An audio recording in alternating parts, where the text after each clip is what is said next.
He wants a tea. Peaceful wants a coffee. She gave you the finger. I hope that wasn't to Kelly. Yeah, just one, thanks. One sugar. One sugar for Kelly, yeah. Yeah, I only want one coffee. Would you do Haley a tea? Yeah, looked There you go. She'd do Haley a cup of tea, but not you, Kelly. Sexist, Kelly, sexist. No.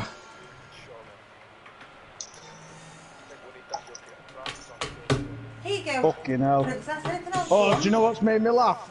Do you still follow BTC chat, Matt? Probably, yes. Why?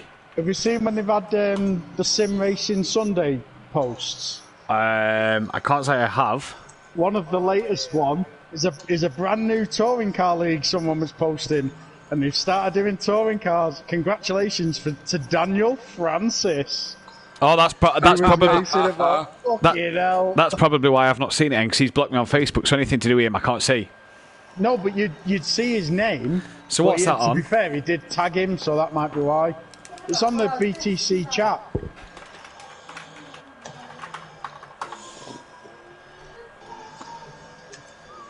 So Daniel Francis has set up his own touring car league. No, someone else has set it faggot. up, but Daniel's racing in it, and he was third or something. It mustn't be a good fucking league if he's third. I was going to say, they must all be shit. BTCC chat? Yeah, it's BTC chat. British Touring Car Chat, is it? Yeah. Right. Just putting feelers if anyone would be interested to take part in some karting event now. You might struggle to find it. You'd have to put Sim Race Sunday or something, it says. I'm currently lapping dance 217. Yeah, I'm still trying to figure out my throttle. Race. I don't know. Yeah, it's that one. The one where they're voting best driver of the season. No, Sim Race that one. Sunday. It's Sim Race Sunday. 12th of September.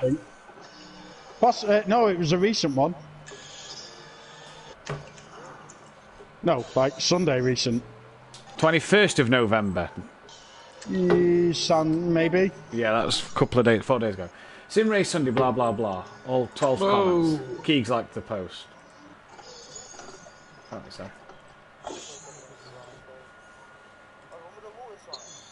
Oh, I don't know which one it is. Something from Forza, it said. Yeah, most of them actually run Forza, to be fair. What league is it? 'Cause I can't see it. You might have to take a screenshot of it from me with the Daniel Francis bit, because I can't see it. So it might not be showing me. It's about the second off the No, post. there's no time. It's a big like essay. Of course it is. It's Daniel fucking Francis. No, he didn't write it. Oh, right, okay. He was tagged in it. Right. It's just I knew it was there, so you should see it, but you won't be able to click his tag. His name will just be written like a normal bit of text. Send us a screenshot of it, Keith. Yeah, read it out. That is one bloke I never want to see back. I know. Oh, is he a spy? It wouldn't surprise me. I think that's how DJ Phil knew something about what I'd said about Daniel Francis. Right. No, not about... No. What were it? It was something to do with a penalty or something. And when Daniel kicked off about the faggot thing, he'd constantly said about this penalty that was being given. And I'm like, well, how the fuck do you know about this penalty that's being given out? I don't think it was out to do with Phil neither. I think it was just I don't think it involved Daniel either. It was something that you and Monkey Boy had discussed, and I think me and Dan was on about it in the party. Yeah. I think me and Dan were on about it in the party, and because Phil was sat there, because he don't talk, you forget he's there at times. So me and Dan must have been on about it, and then all of a sudden I got Daniel Francis typing up when we was on about the whole incident on Discord, and I'm like, how do you know that? You want it? And then it tweaked to me, obviously. They were teammates last year, or this season, weren't they? Tweaked to me, didn't it? Do you know what I mean? Yeah. Have you found it, Keats?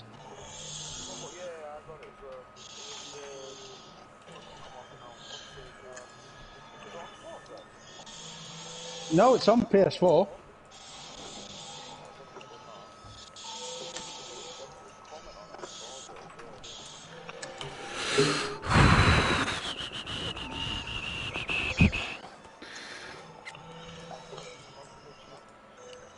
Yeah. Dan Francis top of that championship. That shows the calibre of that driver, doesn't it? Let's be honest, of that league. That So shows where do I join? That shows the calibre of that league. That fucking Dean Wysocki would be able to join that league and finish top. How do I sign up? I need to get a championship somewhere. Fucking hell, that'd be boring as fuck, Kelly. Wasn't it running away with it? I don't know. Make a change, Funny, wouldn't it? It'd be funny just to sign up and make him look shit. It'd probably be dead Pally. Yeah, of course So it it's would. like, oh, don't have him in. Of course he would. Where do I sign up?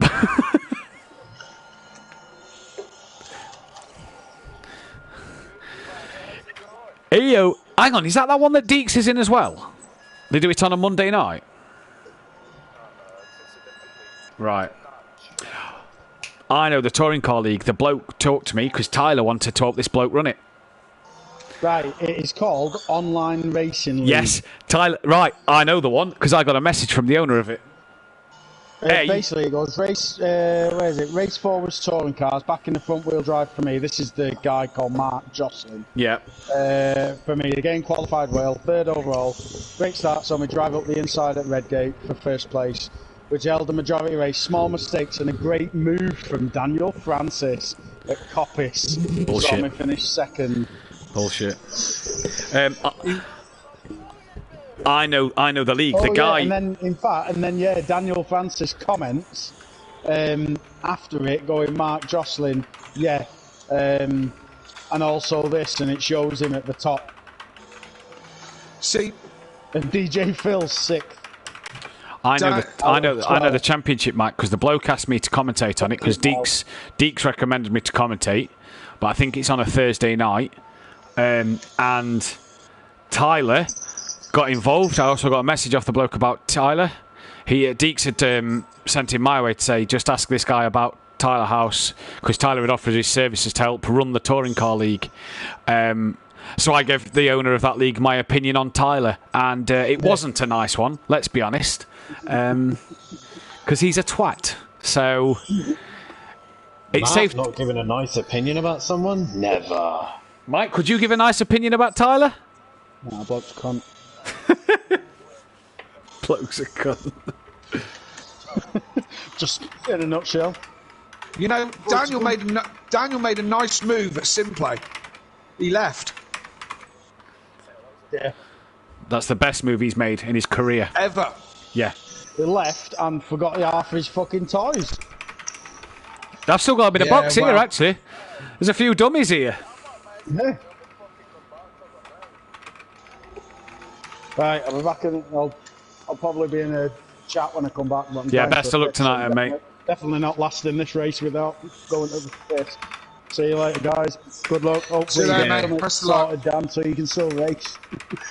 Well, I think I'll figure it out. See you on the podium. Yeah, right. Oh, sorry, you're talking to Dan. No, I'm just trying the Kelly tactic of talk to you on the podium on your mic, and hopefully that one comes through to you now, Mike, and you get on It'd be nice to end the season on a high, but hey ho, we'll see. See you later, boys. See you later, See you bud. later. So is that the answer then, Dan? Yeah. Huh? Is that the answer? I've just read your message. Is that the answer? Can get fucked, no chance. Yeah. Sweet. And yeah. Sweet. Right, so do me a favour tonight. Can you text me over what you want to see on the World Endurance sign-up sheet and just text it me over? I can do that. Oh, I actually had an email off a bloke today asking to sign up for some stuff he's done, SimZone and Motive. And it was an email, a proper email. Not just a message on Facebook or anything. It was an actual email. So after the stream tonight, I'll find that email, Dan, and send you that way. I don't know if you know him, but wants to try some GT, GT3 or LMP stuff, so he might sign keen for the World Endurance. Right. I can't remember his name without looking at the emails, Keeks. It wasn't one I recognised, and I don't know a lot of the SimZone guys, so I want Dan to double check before I give him the go ahead, and he's a bit of a twat, so. Like I said, I'll let Dan know after tonight's stream, and then Dan can give me the thumbs up of approval or the thumbs down of approval.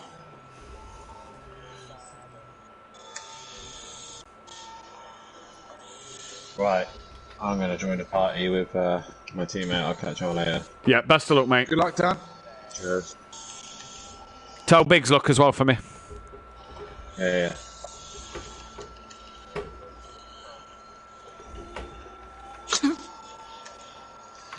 Biggs is a driver that's come a long way, Keegs, as well, hasn't he? Because he used to be dirty as fuck at THR. Yeah, he was. That's why when Dan teamed up with him, I was quite fucking surprised.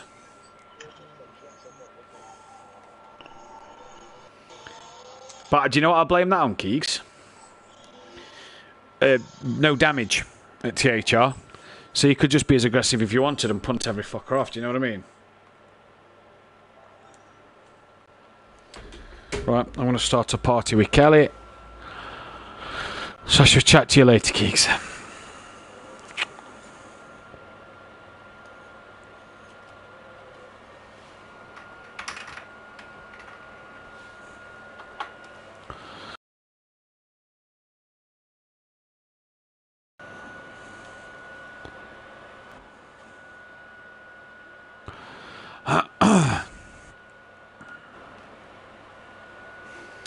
Right, that's shared around everywhere.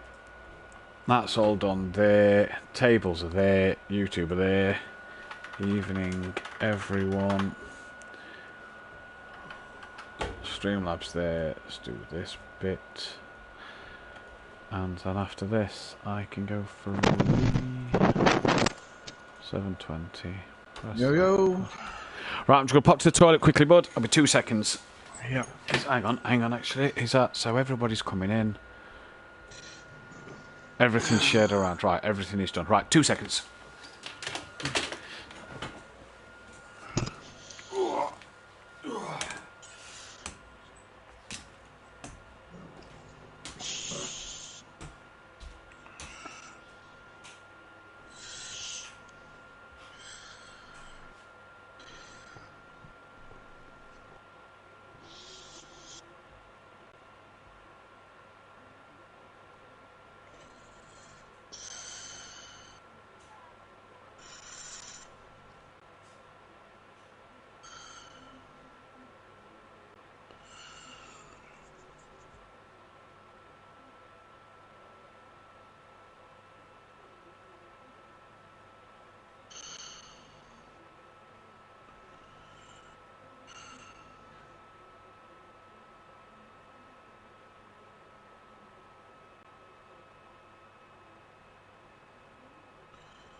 Oh, fuck off! No.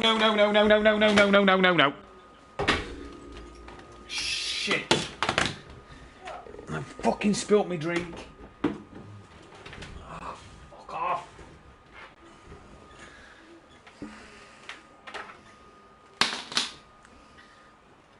Oh, bollocks.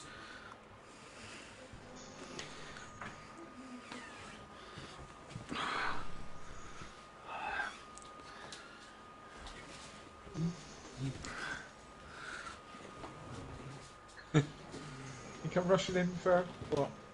Just dry that off. Okay. How much cup of tea do you make? Sorry? Yeah, thank you.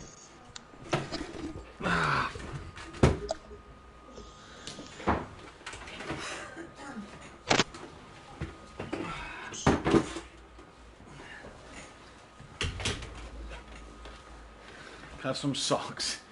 Because I'm fucking... Mine got wet through. I ain't got time to. I'll have time to put them on, yes. So I can just sit here and do it. Just make sure it's... Hang on. Not just that bit. What a cock. What a fucking cock. 3 Making a minutes, mess? we're fine. Oh,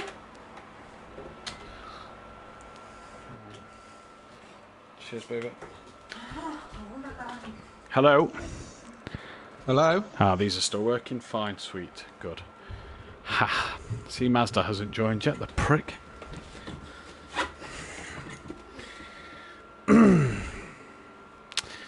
Mazda was racing tonight. Apparently, he was in that session with Mike and Dan just testing.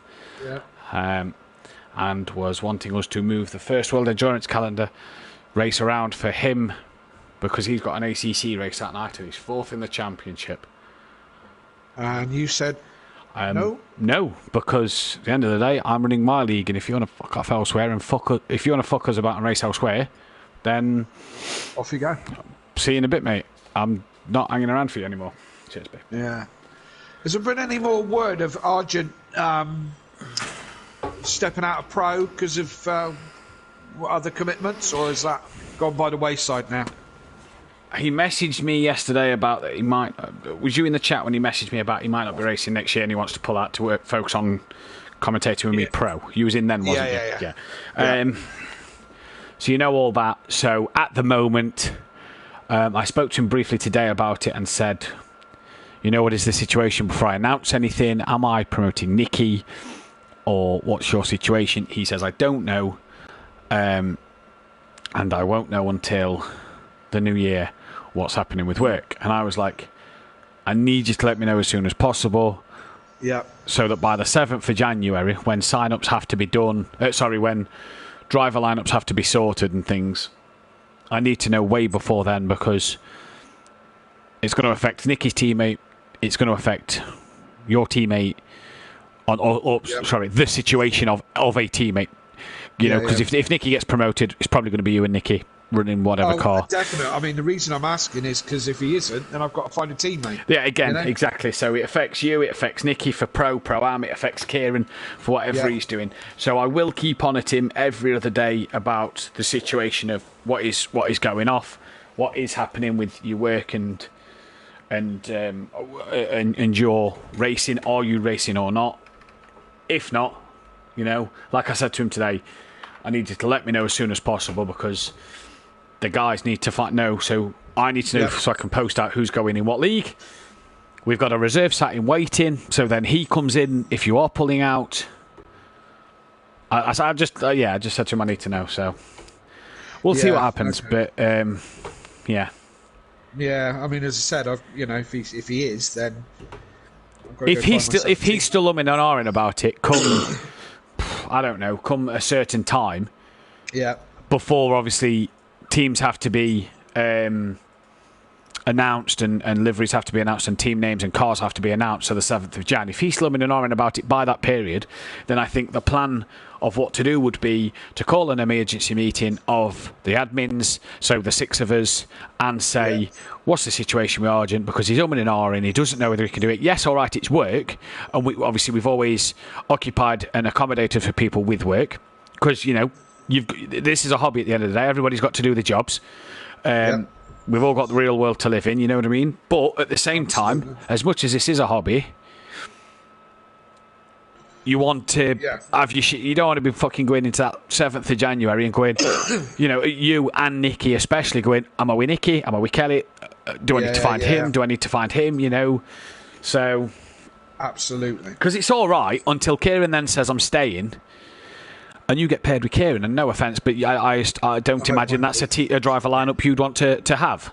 No, I'm not. No, it's a driver line I'm not going to have. You know, so yeah. But then that's the situation, though, isn't it? But then if he's left it till last minute, and you're the only two left because you've waited for Nicky. Yeah. So do you know what I mean? It's an hard one, isn't it? For sure. But the strange thing was he was testing the. He was testing the Cadillac last night, which I now know Fiore wants to drive. So, yeah, I think he will take up the position personally. Yeah, I do. I think he's not going to ruin his chance of going back into pro. Do you know what I mean? No. But hey, we'll see. fuck's sake. So Mazda's an absolute dick. I'm sorry, but that guy. So 20% to 14 is 0.2. I think you've given him far too many chances. Well, he's come on tonight to race, and now he's not even in the lobby. Yeah, as I said, it kind of got me back when, he put that, you let him change cars again, and he put that whole spiel up on Facebook, and then just, completely pissed all over what he said. Really. Opens lap 2, closes lap 9.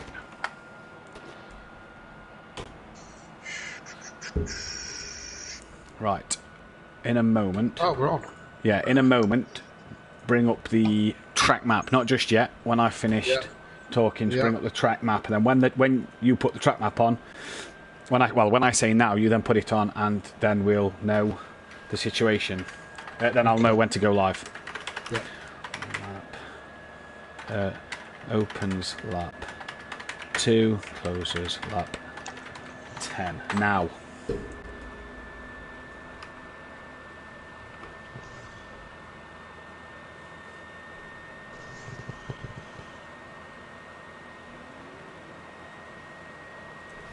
Good afternoon, everybody. Good evening, everybody, should I say, and welcome to SimPlay Motorsport. Just quickly, for those who haven't checked the Facebook or the Discord, as I have posted it late, apologies, I had a bit of an accident at home with spilling a drink all over near my pedals. Pit window, it opens lap 2, closes lap 9. We're here, we're live, Bathurst. What a crazy night last night was. We're in for even more crazy stuff tonight as the weather looks pretty bad, and it's the worst I've seen it for the Pro all season. We are here, we are live. There's 10 drivers in at the moment. We do hope to get some more drivers in. We believe Master could be in. But hey, who knows with him? There's currently no Little Each out there at the moment, and a few drivers missing elsewhere as well. We believe there's no Sutty, so he cannot defend his lap record that he has, that Unorthodox is so eagerly looking to take off of him. But we're here for the season finale and 13 weeks of fantastic racing that has flown by and has gone like that. We are coming to the end of this season and this chapter, and we're coming to the end of 2021 as we go into the new year of 2022, and season 5 will bring even more excitement. And there'll be no Sweet and Sticky commentating on the Pro next year. I'll be joined by someone else. Kelly will be in the box with Dan on a Wednesday night. And speaking of Kelly, he's here with me tonight for the last time. Kelly, how are you? Good evening, Matt. Yeah, I'm very well, thank you. Good. What are we looking forward to tonight, Kelly? Bathurst provided such drama last night. Are we in for more of the same tonight with wet weather around? I would have thought so.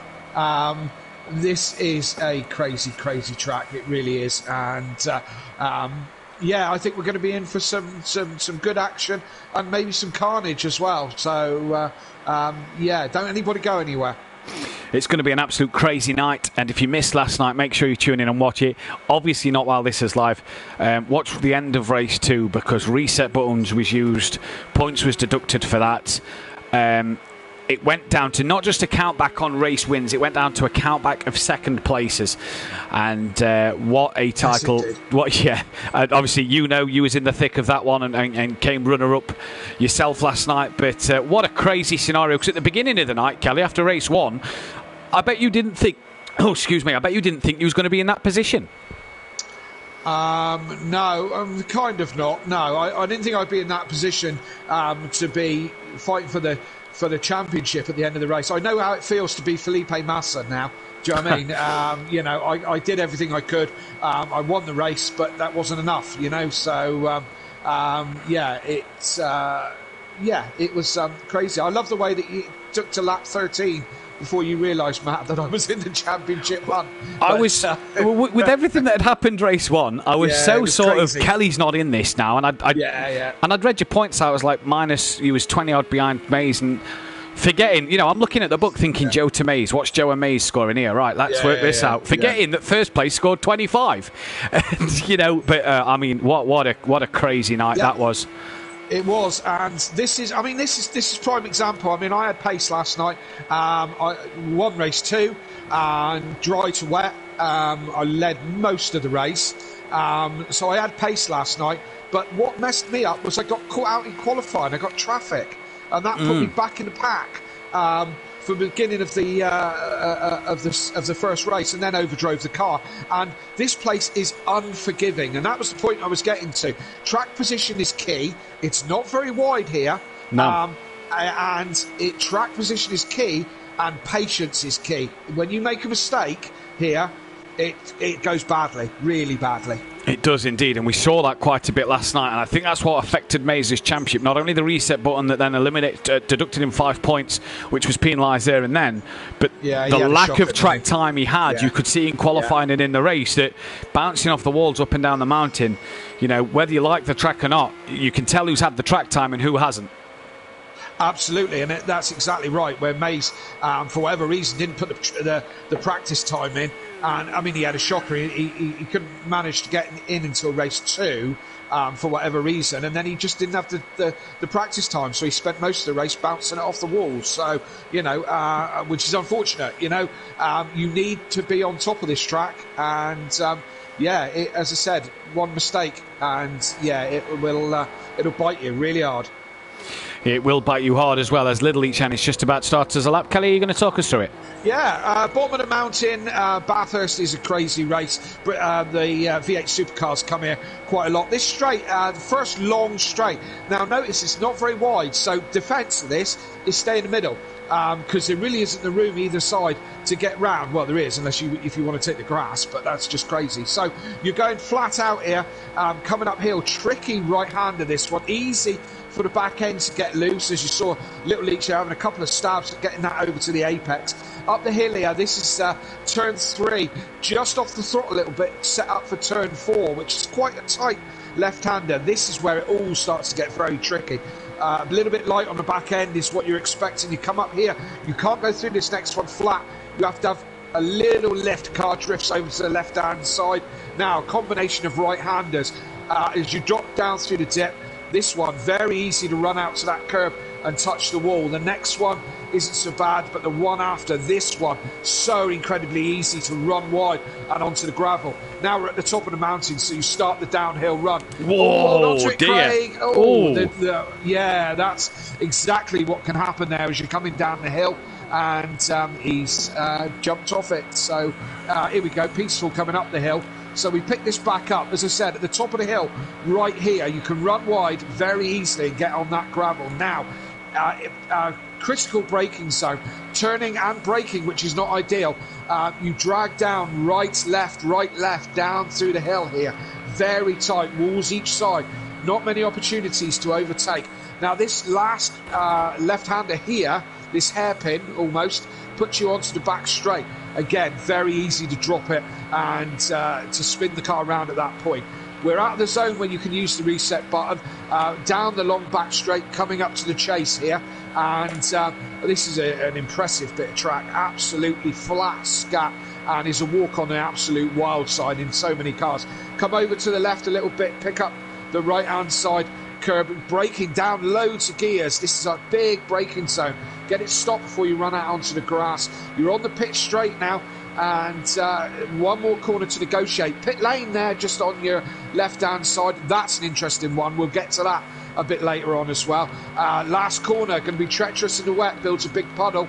If you're quick, you're in the 206s, 207s, something like that. Peaceful, that was a 208 for Peaceful. So, that's the crazy mountain.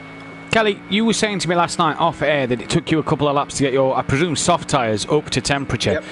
Qualifying, being a 10-minute qualifying here, it was crucial. I was saying on stream last night to Dan that you fill the car up for a few runs and just go. Yep. Is that the strategy tonight? Does that have to be the strategy tonight? This is the strategy I would take. The strategy, although the problem is, at the beginning of that 10-minute qualifying, everyone's going to want to be out. Yeah. And that's what I got caught up in. The fastest lap that I did in qualifying yesterday, I was actually overtaking someone on that lap. And that's why I kind of ended up whatever I was, 7th, 8th, something like that. Yeah, at the start. As I said, track position is key. Bit of a Monaco. Patience is key. Yeah, totally. It's like a really crazy fast Monaco. Indeed it is. As we go into the championship standings tonight then, and it's Dan who's already wrapped up the title at Fuji's, 92 points clear of Andy, and he's now your two-time pro champion as we crowned last week. Andy, though, still has a fight on for second with Fury. That gap just 19 points, and Fury can finish, round off what's been a cracking season for him in that Mercedes-Benz. BT Targa is fighting with Gary for P4 in this championship. Again, 19 points separates the two of them, and Gary's come real on some good form, but so has BT Targa at the back end of this season. Sooty Apex not here tonight. He's busy and he's gutted to miss this one. Is probably now going to lose out to Disco, Xmart, D-Biggs and Little Each, as Xmart, D-Biggs and Little Each are all tied on 209 points apiece, and they are all fighting for P6. Peaceful then comes in P11, not really fighting for anything tonight. Fury there, that's a bit of a wreck and is just stationary at the moment. Peaceful P11, Monkey Boy P12, Phil 13th, we've not seen him for a lot. He's disconnected. Oh dear. What's happened there? He's got time. Got plenty of time, yeah. Mazda P14, Emo Guy P15, and there's no Emo Guy out there tonight either at the moment. Big Boy Brazier and that Bozzy Boy. Constructors Championship, there's still a fight on for this. Slingshot Motorsport, although it's pretty much won by Shake and Bake, Slingshot Motorsport still have a chance. They're 87 behind with 94 to play. So not much for Shake and Bake to do, but either way, Slingshot still have a chance. Team Prolapse are then third. They're just ahead of Leachy Losers by 19 points again. And they are still fighting for third place in the Constructors' Championship. Wakasaki Racing in no man's land. And Run Flat Racing will finish behind GQ Motorsport, as there's no Run Flat Racing drivers here tonight. And then it's SimPlay Racing, Iron Brewers and Iron Brew Racing. But none of their drivers are here tonight. Kelly, we wrapped up the championship last week for Dan and what's been another fantastic season for him. But his teammate here, we've said it all season, he's not had the best of luck, he's not had the best of form, but can wrap up to be a two-time Constructors winner. And it still shows that although Dan's had a great season and Biggs hasn't, he's backed his teammate up and got the points. Yeah, that's good team effort, isn't it? You've got to think of the bigger picture, and kind of, to coin a phrase, take one for the team, wouldn't you? Yeah. As Big goes wide. Nobody, I haven't looked at Disco on track yet, or BT or Dan, but there's a lot of guys struggling, as I said they would, Yes. But a lot of guys struggling, and this man at the moment is way back. I mean, this is just practice, so this is not representatory, but it's this man right at the back at the moment, and some real struggles out there tonight, Matt. There is some real struggles out there, and we'll have to see if that does change, though, going into practice. This man's got a struggle on his own as well as Fury gets back in. We heard off air that he's got throttle problems. Will he have that sorted? Will it affect him tonight? We'll have to see. I mean, it's a good job the Drivers' Championship's pretty much done, isn't it? The Drivers' Championship is done. That the throttle problems aren't going to hurt him. But, interesting one. Two-times champ, you would think that Fanatec or somebody like that would sponsor him, wouldn't you? Hey, you'd have thought they'd have come knocking, but he's just got to put up with the Logitech for now. And, he's a quick lad no matter what you put, no matter what the wheel. And I know Gary's only on a Thrustmaster T150. I think a lot of people would be really happy if Dan only had three-quarter throttle. Oh, look at that. As he spins it round. I thought he was going to catch that. But even this guy who's, quite au fait with round here as well. I mean, he loves Bathurst. Absolutely loves it. And, even Dan making mistakes. So, and there you go. There's Disco. He's got his spin in. And, he goes back to the pits. BT looks like he's had one because, he's made another mess of my car with the front of that. And how's Xmark getting on? His car seems to be intact. He doesn't look. The rear wing looks awful. Bent in the middle, pushed inwards. It looks like he's wrapped it round a post in reverse. Yeah, I'm surprised that wouldn't be overheating like that. But there you go. Evening to Welshie, Smithy, Peaceful Stepdad, Fury's Grandad, Fury's Mum, Jamie Brazier, PN Motorsport Gaming, LDO Sport, our lovely sponsor, BT Targa and Disco in the chat. And Mike Matthews, Peaceful Explosion. Nice to see them all in the chat and representing tonight. We started the season with 16 drivers. We're going to end it with 11 because we've had people drop out and, we've lost a few drivers as we've gone throughout this season. But Kelly, the tricky track of Bathurst down under here with rain around, this could be, I mean, there's a lot more rain around than what there was last night, which seemed to come very late on for a quarter of the race being wet. That seemed to come very late on. The rain tonight looks horrific. And it came hard last night. It didn't take long to saturate the track. Just as it started to rain, I was coming through the chase towards the end of the lap, so I opted to pitch straight away as soon as I saw the rain. So I think if I'd gone another lap, I would have been in trouble. So as a certain Sky Sports F1 commentator says, you've got to be on the right tyres at the right time. That is the key to any motor racing. So we'll see where we start. I believe we start dry and get wet. Yeah. So it's going to have to be a tyre change. So we'll see how these guys manage that. But these are pros. They're the best of the best. Yeah, they're the best. These boys should know what they're doing, and you get to join them next year, Kelly. Well, yeah. Well, we have to re-see that. We'll have to re-look at that statement that I've just made when I join next year. Next season. You'll be fine. You'll be fine. You'll win title. Yeah. Oh gosh, strange mixed up world you live in. Yeah.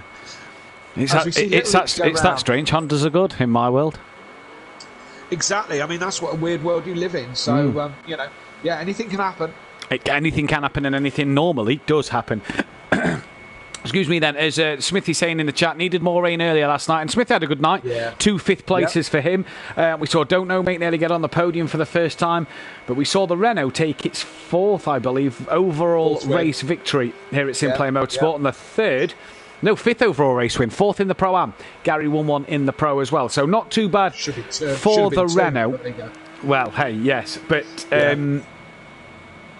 are we going to see a Renault next year, Kelly? This is the big question. I very much doubt it. Mine's just a smouldering wreck where I set fire to it last night and had a little bonfire of it. And the Leach brothers are reasonably keen to get shot of it. So I don't think we'll see much of the Renault at all. If you had any advice... Look at this, Matt. Look at them I coming know. out. Look. This is the problem, isn't it? And who's going to sit... You see a few now just sitting and waiting, biding their time a bit. If you had any advice for someone who's maybe looking at the Renault, what would you say to them? It's all right. Do you know what I mean? You said about Gary having a better run towards the end. I mean, I've had a better second half of the season than I have the first half. It's track dependent. You know, it was good at Fuji. It was good round here. It was brilliant at Oscherslaven. The twisty, tight tracks where downforce is key, it's a good car, it's a good solid car. I think anyone coming to Pro-Am or anyone who's struggling in Pro-Am, look at the Renault. It's you know, I mean, I managed to drag it just about to the top of the league. Yeah. You know? So, you know, and Gary's had a little bit of success with it. Nicky's had a bit of success with it. Good Pro-Am car. Yeah. We'll have to see what cars will be out there on the grid. There could be a few new ones coming out onto the grid. There could be some returning cars. But I have a feeling that we're not going to see as many Mercedes-Benz or Porsches on the track next season. Across both groups. I think both groups we could see a few less Mercs and Porsches and a few more other bits and bobs. But we're not going to give too much away that we know of at the moment. The only one I will confirm is me and Smithy are in the Acura in the Pro-Am next season. Hence why I'm not commentating on the Pro-Am with Kelly next year. Yeah, that's for sure. I mean, I don't mind saying I'm going to have a crack at the McLaren, but at the moment I haven't even got a teammate, let alone anything else. So it's I'm going McLaren. I'm going to give that a go for my debut in Pro. But I certainly know this man Fury. He's looking at some other cars. Yeah. Me and him did have some discussions about being teammates, some positive discussions actually, but we disagree on cars. So he's talking about doing something a little bit different. I think the Pro Laps boys are talking about ditching the Porsche and going back to the Merc. That's what I've heard as well. Yeah, but you know, hey, it's a bit like Formula One. It's all rumour at the moment. You know, no decisions. Yeah, until it's confirmed and announced. That's it. Until it's confirmed and announced, it is just speculation at this moment in time. Andy coming back out the pit lane now into the oncoming traffic of people on fast laps. So Andy will have to move out the way and keep out of people's way as they come round to start their flying laps. Then Kelly, and at the moment only the 11 drivers here tonight. Like I say, no Emo Guy, no Mazda, no Sutty, no Phil, no Liam. But on we go with the show. 11 drivers we had last night in the Pro. We didn't finish with 11 race one. Let's hope we finish with all 11 here in both races tonight then, as Disco puts a 2:16.5 on the board. That one is an outlap. That's not really representable of what he can do, because he was down in the 2:05s in practice and was the quickest man in practice as well. his pit garage must be before the start-finish line. I think that was an outlap on it. Yeah, I think Andy's will be similar, won't it? Because he came back out the pits. I think BT's the first man. Is he not BT the first man? I'll tell you, it's Sector 2 because there's 3 drivers gone through Sector 2, but I think you are right that BT is.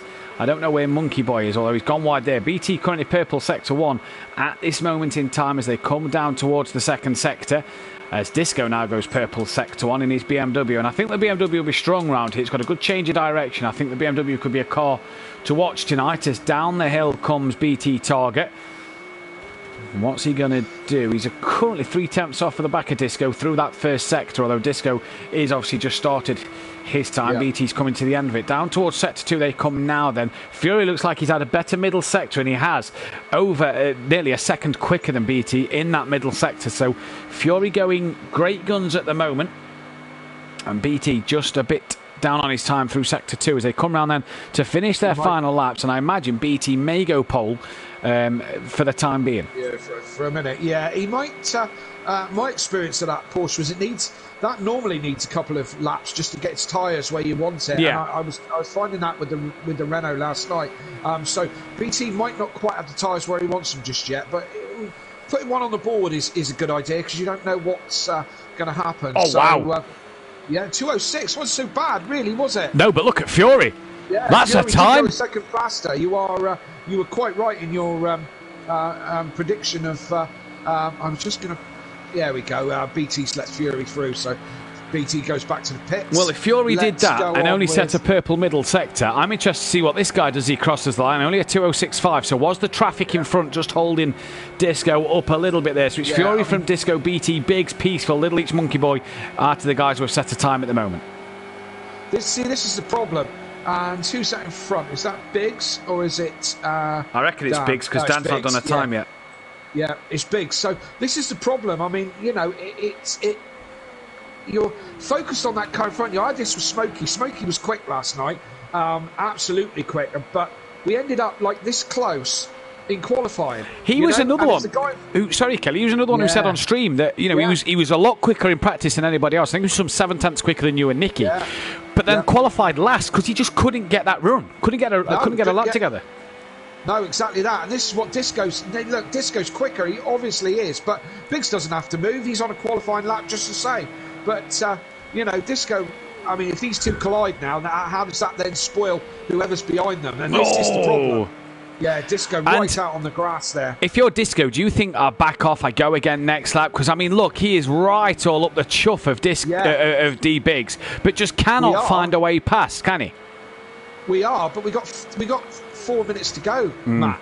You know, we've chatted about, a couple of Disco. I thought he was going to hold that. There you go. See, now, you just reset. Now, that's fine. Yeah, it's now. Just about fine there, isn't it? Yes. And I know Disco did ask that one last night when I resetted. It's a similar spot. Yeah. Very similar spot to Disco. And that is, it's when you've come round that corner. If you're still technically on the corner like Disco was and like Kelly was last night, then the reset button is allowed because it is a hard place to have the car parked sideways like that. It's when you come off of that corner fully that the reset button is no longer used. Here comes Peaceful Explosion and Monkey Boy. Monkey Boy, no improvement for him there. Peaceful improves his time but stays P7 at the moment. I don't think Fury's being caught here. Probably not. It's quite a lap. And look, the big contenders.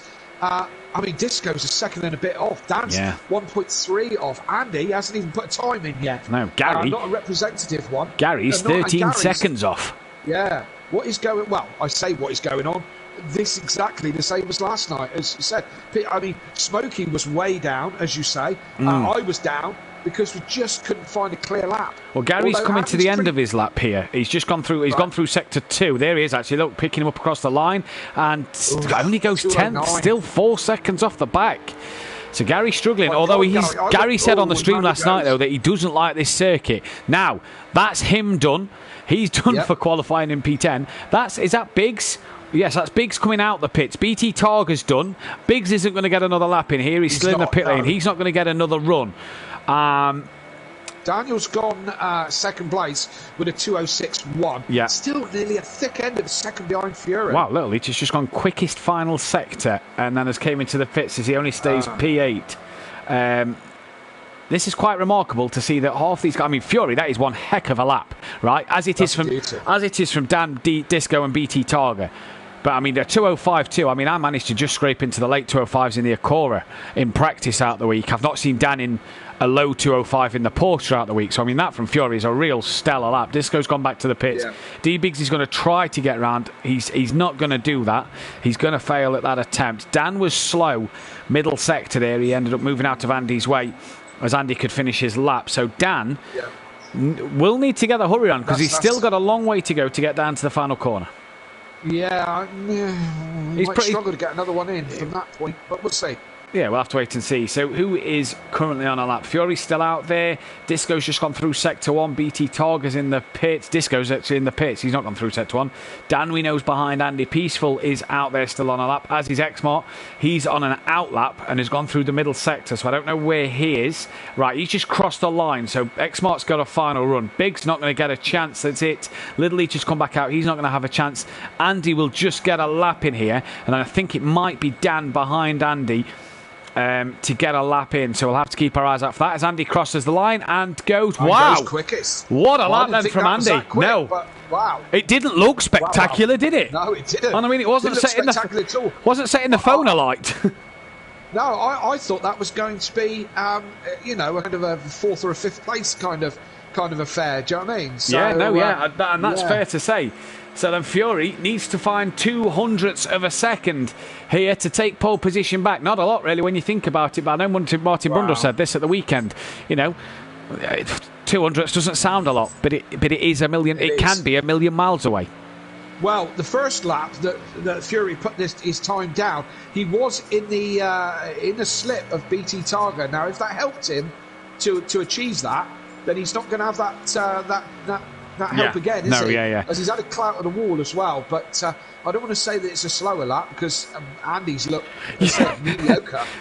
I mean, Fury, according to the timing screen, it's white and white, not even a personal best for Fury then. So it's just bog standard sectors. I'm looking at Dan's as well. Dan's sector times, they're nothing. Dan's in the pits, that's why they're nothing, because he's not coming out to do another lap. It's Little Leach left out there on the track. He's now pitted, so the qualifying then is done. And is Fury going to take pole? No, he's going to go back into the pit lane. So look at this. Yeah, it's a shame I didn't pick up on that because I wanted to pick up on the pit lane. I'll try and do it later. It's like a double chicane to get in there. It's quite a tricky one, to be fair. And that then will not give Andy the outright pole positions for Pro this season at the moment, because there's a chance that Dan could equal him. But Andy then has taken 7 poles this season and has the extra point in the bag at the moment. Fury, though, in second place. Good qualifying from him. Good early start to his evening. It's Dan then, third place. Disco down in fourth. Now, that's not bad for Slingshot Motorsport in terms of keeping their constructors' chances alive in this one. BT Targa will sit start fifth place in this one with Peaceful Explosion sixth. Xmart down in seventh. Team Prolapse look like they're going to get the job done over Little Leachy losers because they've out-qualified them both here at the moment. Big's down in 8th, Little Leach 9th, Monkey Boy struggled all season down in 10th, and probably the biggest surprise of that one is Gary, 4.5 seconds off the pace down in 11th. Yeah, not great for Gary at all. So, you want a little we'll see what the race gives us, because anything can happen, and as I say, especially around here. Do you want a little stat? Oh, yeah, please, can I? Andy has now equalled Jamie Brazier for 19 pole positions here at SimPlay Motorsport over 4 seasons, and then the splits we do on the Monday and the Friday night. Andy and Jamie Brazier tied on 19 poles. So if by some miraculous reason Andy has to qualify for race 2 and gets pole again, Andy will have the most pole positions here at SimPlay Motorsport going into season 5. Impressive. And he is in the best position. Track position is everything, as I keep dripping on, and he has got track position right at this moment. But Fury right beside him, and we know Fury's a good starter, and we know this guy's a very good starter. On Orthodubs in 3rd place, not a bad place to be. That's where I started in race 2. Panned out a treat for me. Disco McDisco, yeah, that's a nice place to be. 4th place isn't bad at all. and Prolapse BT Targa there in 5th. Peaceful, not a bad run for Peaceful either there in 6th place, and he's hoping to have a better night and some better luck. The other Prolapse car of X-Mark Loans up in 7th. D-Biggs, that's not what he wanted in 8th. Little Leach, again, the Renault struggling as a pro car in 9th, and Monkey in 10th. Gary bringing up the rear with their other Renault in 11th place. Not where he would like to be. No, and he's just put on the stream, waste of time. So, clearly not a fan of this circuit. No. I think there'll be some more Renault fires by the end of the... Yes, I reckon so. End of the day. See Booper, let's go Fury, he says in the chat. Subscribe to the channel, buddy, if you haven't subscribed already. And it looks like we're synced up here for round 23 of the season. Places to be gained in the championship. Constructors' title to still be won, and Slingshot Motorsport in the key position. But we're green here for round 22. Andy did not get away well there. He did, yeah. And Dan and Disco tried to go for the same bit of track and couldn't do it. And Andy straight down to 4th. Going to look up the inside of Dan, can't get it done. And has a bit of a twitch here on exit. So Fury leads from Disco, from Dan there. And Dan and Disco, Kelly, went for the same bit of tarmac as Andy did not get off the line. No, he seemed to bog down and didn't get moving, did he? It almost felt like nothing happened. But look at these three already. Now, this is the first heavy braking zone. This is where it can all go wrong really quickly. They're through. BT, yeah, he's gone round the outside and into the wall. Wide there. Other than that, everyone's through reasonably cleanly. So it's Fury that leads with Disco all over him like a cheap suit, and Ultradubs right in there as well. Andy played a little bit of catch-up, but it's early days at the moment.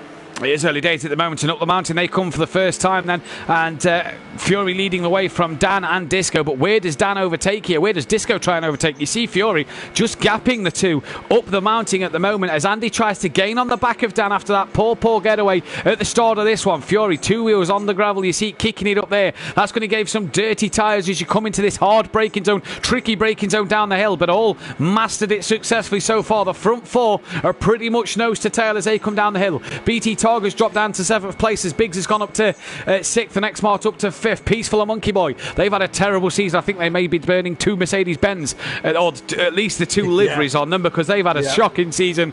And what are they going to do next year in the Pro? Dan then down the chase in the slipstream of Disco McDisco Face. This is where it could get interesting into this little right-hand kink that you don't pretty much live for. It's flat scat through here, and if you park it in the middle of the road, you're going to get through. The drivers will have to pretty much put 2 wheels on the grass to get around you. And look at Disco gain under braking.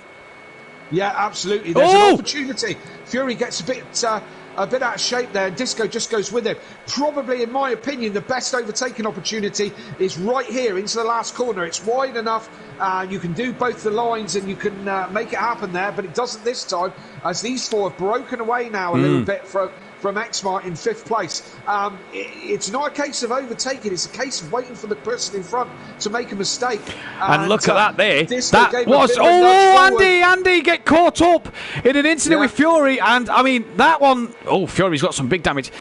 That one, to me, Andy flashed the lights in aggression. That was hard to call because, I mean, they was all pretty much nose to bumper. If Disco would have put the brakes on anymore, Dan would have been up his chuff.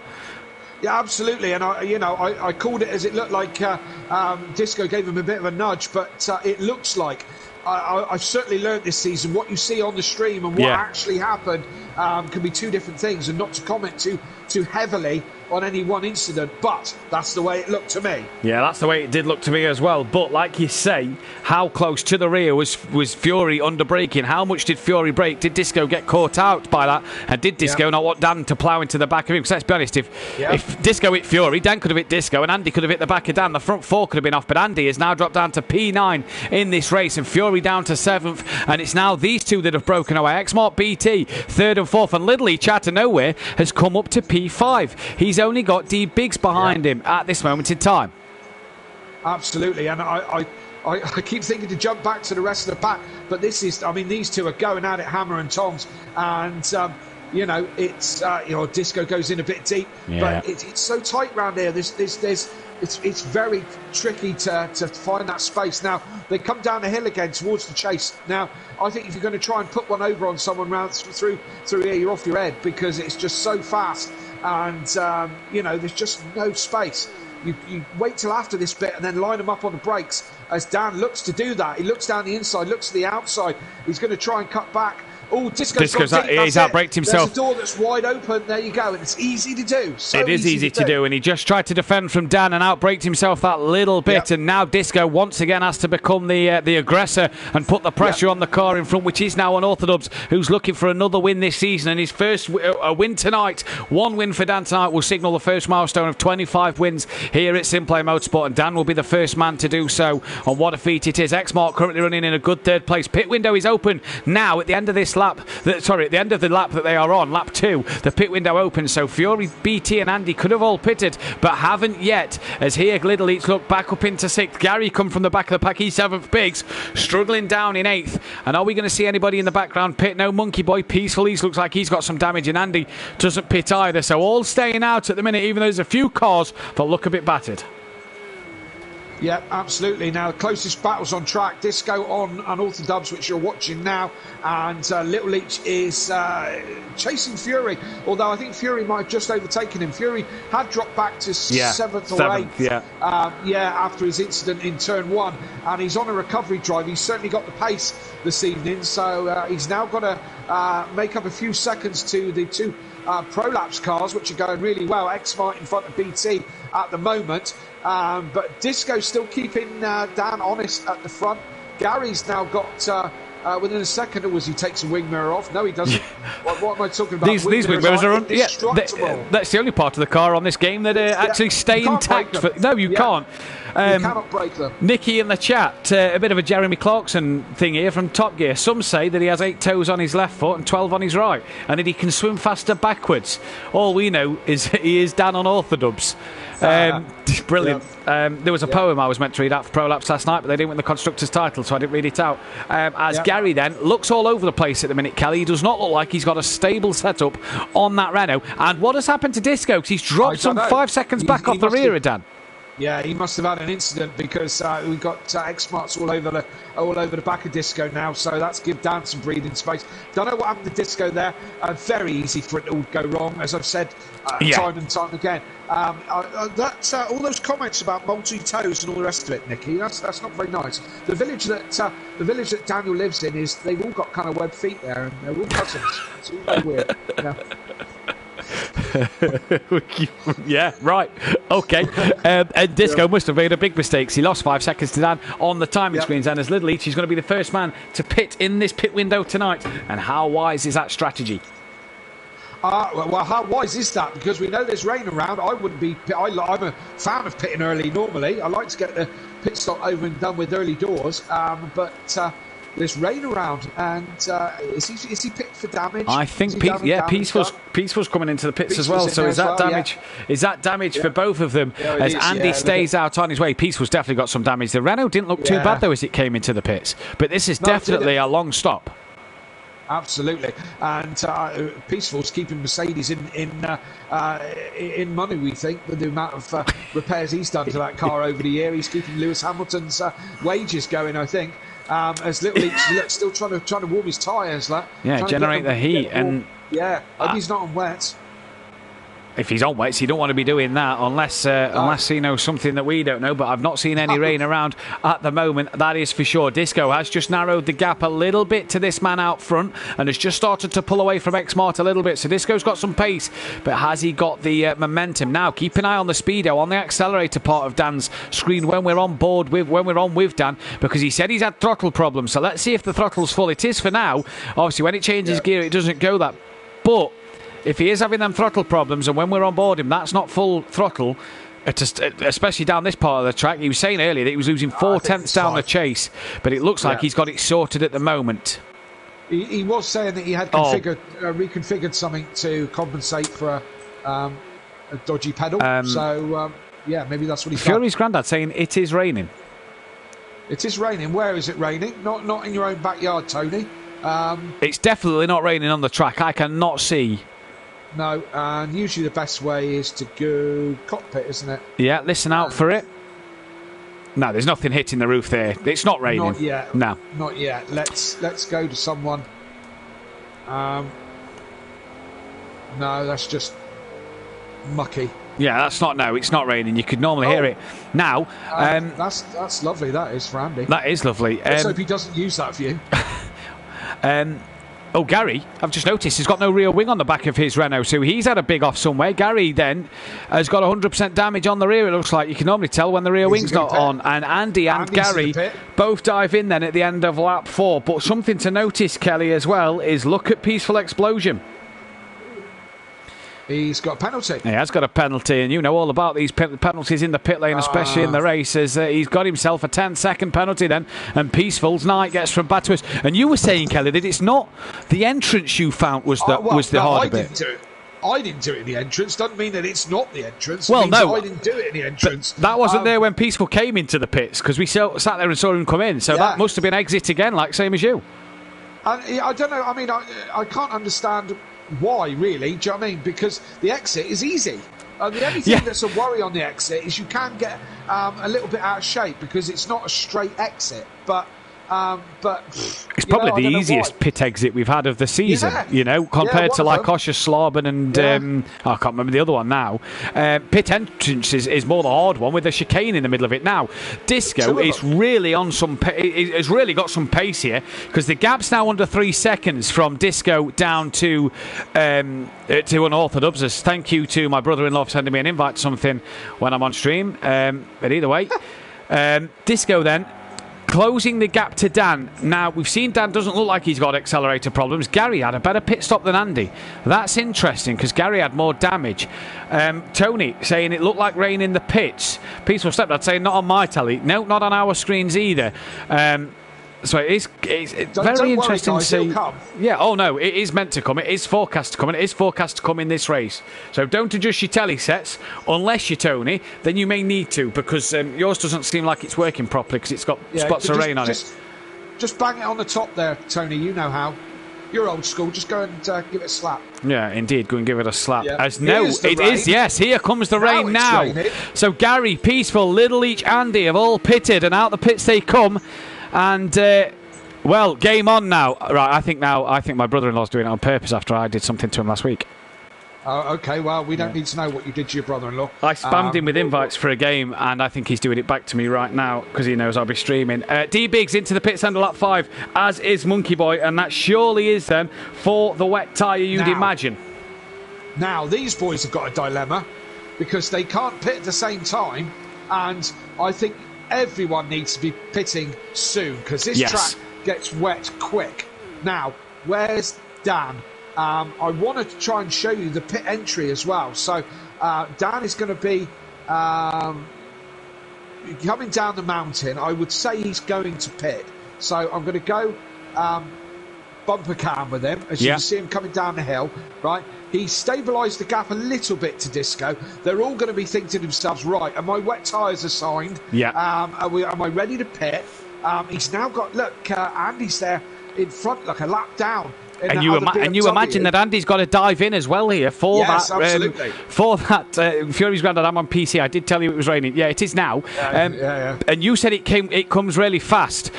It's not wet enough yet, but obviously by the time Dan gets round, it is a 2-minute lap. By the time it gets round to the top of the mountain again, it could be drenched up there as Andy has lost the car and keeps it nice and stationary. Then as Dan comes round the back to lap him here. And cheers, Rob. Really appreciate all this invites while I'm streaming. You always say to take it professional.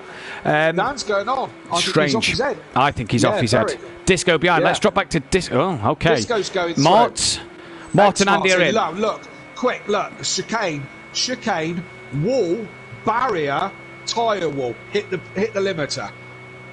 That's just... Drive through Andy. Oh, hello, right inside Andy's car. Hit the limiter, drive through Andy. Mark that one down, guys, when you do a pit stop. Hit limiter, drive through car in front. Fury's in as well for his pit stop, end of lap 6. I think this is crucial, I really do.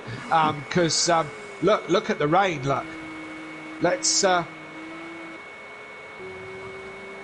It's coming hard. I think Dan and Disco have made a mistake there. Well, they've either pulled a master stroke here or off their heads. Well, right? Just go on the bonnet view or on the floor view that we've just been on again. Let's see, because he's coming up to the top of the mountain.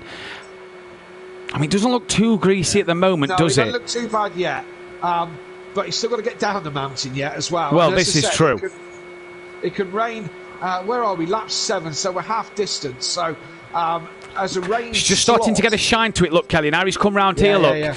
Now, tricky section for Dan to get down on the slick tyre, and Disco and BT. And who's that round? Gary's had another moment, but Gary's on the slick tyre. Let's not forget. Yes, indeed. As is Dan. Yeah, as is Dan, but I mean, Gary. All over the shop. Gary's looked as twitchy as anything in that Renault in the dry. Never mind in the wet. Now that's just held Dan up a little bit there and allowed Disco to close in just ever so slightly. But it's now going to be absolutely drenched. You imagine the top three are going to pit. Who else didn't pit there? I don't think Peaceful pitted. Monkey Boy, I don't think pitted. X-Mart BT, I think. X-Mart BT didn't. D-Biggs pitted, Monkey Boy pitted, and Andy pitted as it started raining, because Biggs and Monkey Boy came straight into the pits the minute there was a few sprinkles on the screen. So, interesting stuff. There's a sheen on it now. Now, Dan, they can't go through it again. No, they're not going Dan's coming into the pits end of lap 7. Disco's going to come into the pits at the end of lap 7. We imagine Gary behind will come in at the end of lap 7. We also imagine BT Targa will come in. In fact, is that Gary gone on his way again? No, surely not. No, I don't know. So all the top three are in. Yeah, that's Gary going past out, them. Wow, unless he's gone onto the wet tyre. Unless he went onto the wet tyre when he got that 100% damage, knowing that the rain was coming and expecting it. But is that why he's making mistakes then? Has he burnt the wet tyres up by going on them too early? Dan's out and gone, look. Dan is out and gone. Right, so BT... look, BT... sorry, yeah, it is... BT's jumped, BT's jumped Disco. BT's jumped Disco in that pit stop, so I wonder if Disco was doing damage at the same time, because BT came in a lot later than Disco, so we'll see. Yeah, well, we'll have to wait and see then, as Andy's still last. Gary kept out on his way. What about Peaceful Little Eats? They also had an early pit stop in this race.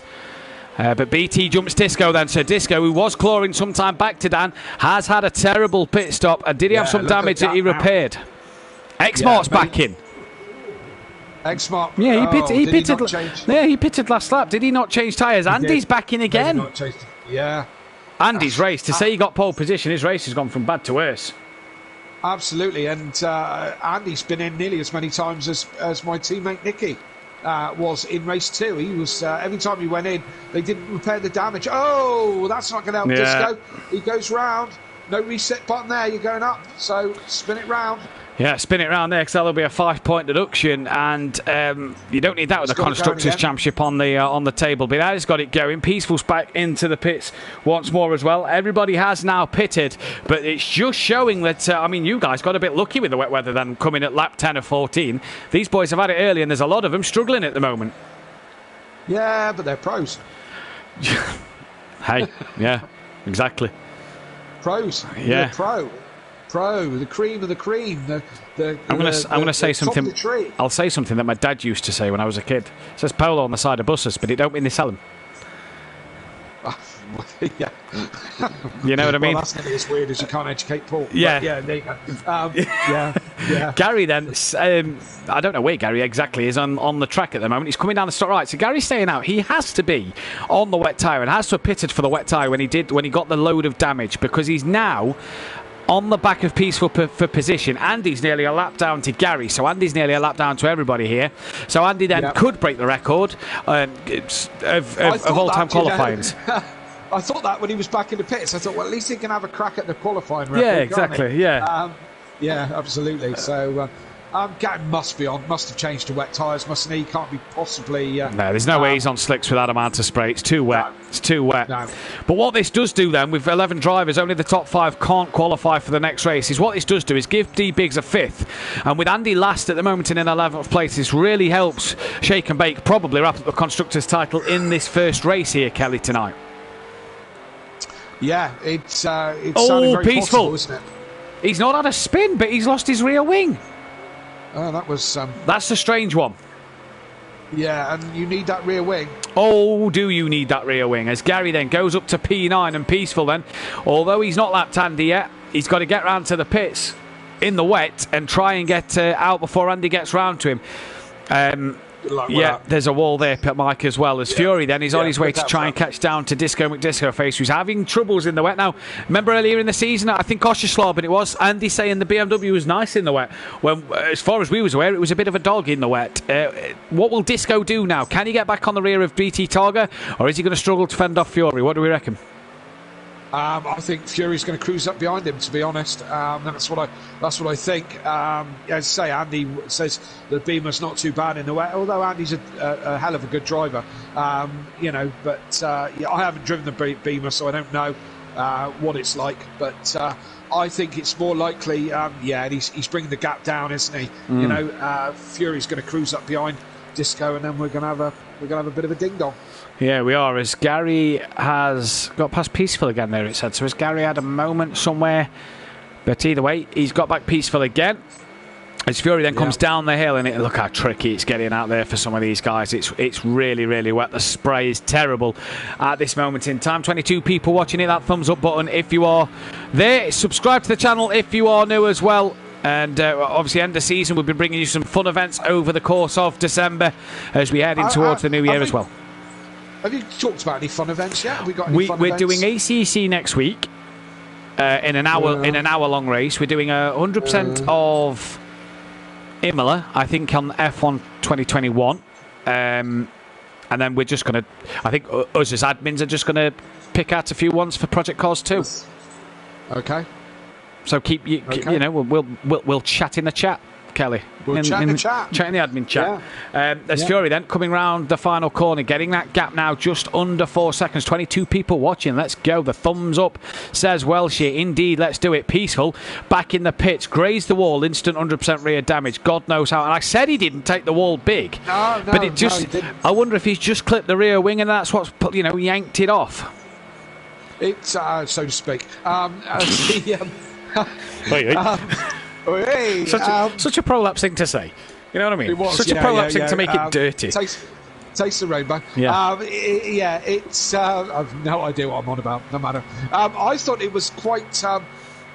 Last night, when you touched the wall in this place, it seems to be severe damage. Yeah. Now, the Renault's been quite a little tough car over the course of the season.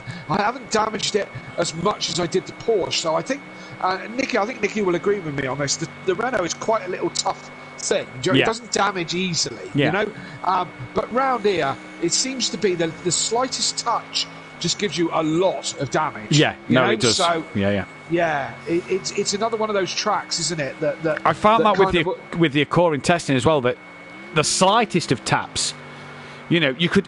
I remember coming around just to the top of the hill, and you can slide out wide and sort of bang into the wall quite hard, and it not do a lot. But then you could just graze the wall coming down the hill, and you get quite a bit damage. Yeah, that's what that was being found. I mean, Nicky had a shocker race too. I had a shocker race one. I was in and out the pits. I was in, I think, 2-3 times. And because the damage with a mistake is quite severe, and I do think it's kind of across the board at this track. I agree with you there. Dan then leads from BT Targa, who's some 6 seconds behind him, but at 12 seconds nearly up the road from Disco McDisco Face, who's had his own worries. But Fury, look at the pace based off the last lap. Fury in the 2:14, so some 2 seconds a lap, some second a lap quicker than what Dan and BT and Disco has been doing in this wet at the moment. And BT's actually a lot quicker than Dan over these last 2 laps. Dan did a 2:16 previous lap, did a 2:15.7 last lap, and BT both laps has been a lot quicker. So is he just now starting to get the gap down? And we saw these two had a great battle race too at Fuji last week. Is BT now on to try and pressure Dan? Although 4 laps to go, it's going to be hard work. Team Prolapse in the chat, totally agree with you, Kelly. It's been a tank on every track apart from Bathurst. Yep. Yeah, absolutely. And I was just going to say, this guy's BT's having a great end to the season, isn't he? Isn't he? He seems to be right up there, and really kind of found his feet in the tail end of this season. Now we know the Porsche is a good wet car. It's very, very planted in the wet. Is the Porsche? So these guys are in the box seats for these ones, really. Just looking at Fury's last lap there, a 2:13.7, some 2 seconds quicker than Dan. Fury has got some pace, and on his current pace, a second and a half quicker than Disco. You'd imagine he'll be gaining on the back of Disco, with 2.8 being the gap at the moment. the race wins out the window unless Dan has a spin, because 2 seconds lap with 4 laps to go is is impossible, but a podium is far from impossible. Yeah. I'll tell you what, it's not as wet. Just looking as when these guys are coming down to the last corner, these three, and as X-Mart's going to have a look. Oh, that's brave. That is brave, and yeah. Poor old Monkey Boy. Yeah, Monkey Boy, a little bit a little bit startled by that. The last corner isn't that wet. Now, I don't know what I don't know if it's a bit of a different rain setting from last night. Same rain setting? Yeah. Well, we had rain the last quarter of the lap. Of the race, should I say. And within a couple of laps, that last corner was a big puddle very quickly. Yours was strange because it was meant to come around lap 9. It came at lap 10. And instead of getting gradually wet, it just went from oh look, it's raining, to half a lap later, bang, it's drenched. Whereas this is gradually got worse as X-Mark's hit the wall and lost his rear wing. That is going to be a pit stop for him. Monkey Boy also hit the wall behind him, so I don't know what damage Monkey Boy's got. Sorry, mate. Look, Fury is ahead of Disco by some margin. Absolutely, and as we come across the line, Fury is. I mean, he's had a slow lap for Fury. Disco's had an even worse one, so Disco's made a mistake. An even worse one. Yeah, made a mistake somewhere for Disco then. At the moment, Fury flying then in this race. Dan now into the 2:14s. And I tell you what, is this going to be race win 25 in the first milestone? I'm sure he'll take that this season as well. What a season this boy has had. What an end to the season this man's having. And what a season this guy's had. Pro-Am champ. Or was the Pro-Am champ. Was the Pro-Am champ. Before last night. And to come up into the Pro. Are you hoping that, you technically tied and got second place on a count back of second places. Yeah. So, are you hoping that you can come straight into Pro and have a season like this man's had? Oh, yeah, wouldn't I love that? Realistic? No. It ain't going to happen, Matt. I don't think so. But I'll tell you what is interesting. I've lost 2 championships, Pro-Am championships now. And both of those guys were pro drivers who had come down, arguably the best of the Pro-Am drivers that had been there. Yeah, so, he's got it horribly wrong up and over the crest. And that's going to give Disco the spot, Yeah, Disco back in the spot. And that could be all she wrote as well, Kelly. It could be, 2 laps to go. But then we know there's a mistake in Disco. That's we do. This is true. Yeah. As I was saying, both of the guys that I lost out to were both ex-pro drivers, so I take a little bit of, a little bit of comfort in that. They were both called Joe, to be fair, as well. So, I don't really want to race with anybody called Joe anymore because they'll beat me. So, yes. I mean, arguably, this season was a lot closer as X-Mark's into the pits. Gary's pitted as well, so Peaceful's got past Gary and can now try and hunt down X-Mart as well as he's going to have a long pit stop. Team Prolapse, Nicky in the chat. Mart, I don't think we have enough parts to repair that. You may need to use a mobility scooter to race for race 2, says Nicky. I argue the mobility scooter might be a bit more stable. It's not got as much top speed or acceleration, so it might be a bit more stable around here in the wet. Although I don't think the battery life would last up the hill. As Disco, look at that puddle form in the final corner. Certainly suit a man of his age. Yeah, look at the puddle at the final corner forming, Kelly, as we go to lap 13 of 14 and bring to end what has been a pretty quiet race one, that has to be said. Yeah, although there is some significant damage going on. I'm trying to let's try and go on bumper car. I'm trying to work out how wet that last corner is. So we jumped on with Little Leach, who's currently in 6th place. As you come down the chase here, look, it's still quite bright in the skies, isn't it? You see where you hit the brakes here? That's interesting as well to say note about the chase. When you hit the brakes on that right-hand side, there is a puddle that starts to form when you hit the brakes. You have to be careful there as well. Now, we come down to the last corner, look at this. You see the puddle glistening there as Gary's just in front. That's nothing compared to last night. Was it worse than that last night? Oh, it was all across the road, real quick. Like it'd been raining for hours and hours and hours. Interesting then. It was a lot worse than that. As we go into the final lap, Disco does a 2:14.6, showing he's got the pace, but just hasn't kept it together in this one. And BT's cut the time down a little bit. The gap's now under 5 seconds. So I tell you what, a mistake from Dan here. And, Yeah, now who's that in between the two of them? As Dan had to Yeah, I wonder if Dan's had to wait. whoever that is, It's peaceful. Is it white or black line across the bonnet? I'll do that and find out. Right, it's Monkey Boy. It's Monkey. So Dan would have had to negotiate round Monkey Boy, and that probably lost him a couple of seconds. Yeah, because don't forget, the rule states that you can't lap down the hill, as it is too dangerous to do so, especially in these conditions. So that probably lost him a bit of time then to BT Targa. We'll see what his lap time is in relation to BT Targa as to what was the mistake, as BT gets through relatively easy and Dan comes to the line. Was it a mistake or did he just lose a little bit? Nah, he's probably just lost a little bit behind. Just a little bit behind, yeah. I think or did so. BT Targa just have an absolute rapid lap? Let's see as BT crosses the line. He was quick. Yeah, he was quick. Yeah, he was quick. Dan was only a couple of attempts slower than the lap before that he'd done. Yeah. So BT just been quicker over 2 laps at the minute. Yeah, that's all it's been really. They've both had to negotiate round Monkey Boy, we kind of status quo really, about 6 seconds, and unless Dan has a mistake, I think he's got this all done and dusted really, hasn't he? Pretty much home and dry from here. Oh, well, not necessarily dry, home and wet from here for Dan, you'd have to say. Fury, though, this is the battle that I'm interested in. 1 lap to go, 1.8 seconds the gap. Can Fury get on the back of Disco then? What was he last lap? He was a second quicker last lap, so we'll need to find some 1.8 seconds this lap. May need Disco to just make a mistake. Probably.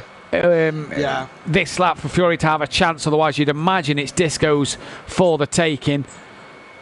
Elsewhere, D-Big's kind of on his own, Little Each well on his own, and Monkey Boy, in fact, the back lot after Fury are pretty much on their own. Yeah, it's quite spread out now, isn't it? And I mean, it's a long lap, so this does, this can happen. Well, you'll find 1 or 2 things usually on a long lap. Usually everyone's in one place, or they're all spread out. Yeah.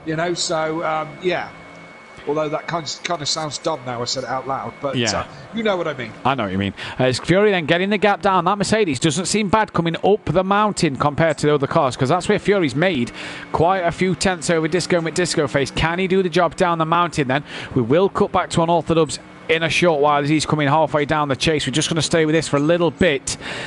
As down the mountain, the twisty section they come down towards. Oh, Fury just clatters the wall. Down towards the final part of the mountain they come now. Got to get this right pretty much.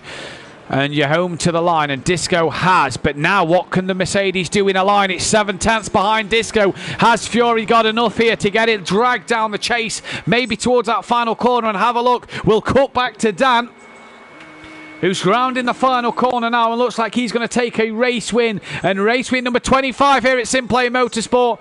And what a job to do. The first landmark. BT Targa's going to cross the line for second, but we wait for third place. Fury or Disco? They've not got long now. Fury hasn't to have a go. I think he's too far back. Although there is... Oh, yeah, that's ruined it. That's ruined it. Yeah. So it's going to go the way of Disco, you'd imagine. Although, I tell you what, a little spin here. Now Disco's round it fine, look. So that's going to be a podium then for Disco McDisco Face. Fury then is going to take a second place. Don't forget you can do Donuts race 2. So I hope I don't see Dan doing Donuts down at the bottom here. As well done, Fury. Race 2, lads. No, they're parked up. That's fine. Good lads. Good lads. Who's that then in the Mercedes-Benz finish? That'll be Monkey Boy in P7. D-Biggs is going to... They are doing donuts. They may have to be penalised. If D-Biggs 5th place, Little Eats in P6. Oh, Fury and Dan both doing donuts. Well, they've been caught, look. Oh, look. X-Mark's going to come across the line in P8. Monkey Boy will get a P7. X-Mark P8. Peaceful Explosion's going to be P9 with Gary P10.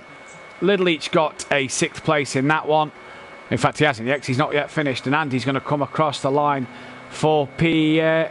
11. And not the best from Andy there.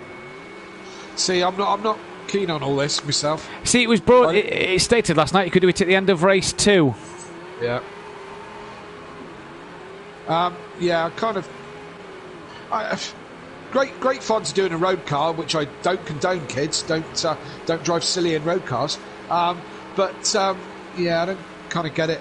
To be fair. Yeah, although I mean that's what we didn't want to happen, is drivers driving backwards on the track. That's what we didn't want to see, and that's why I said race 2 only, because it was the last race of the season. And but I think you're just going to have to gloss over that a little bit. I think I might have to, because it doesn't make the stream look very good. That's why.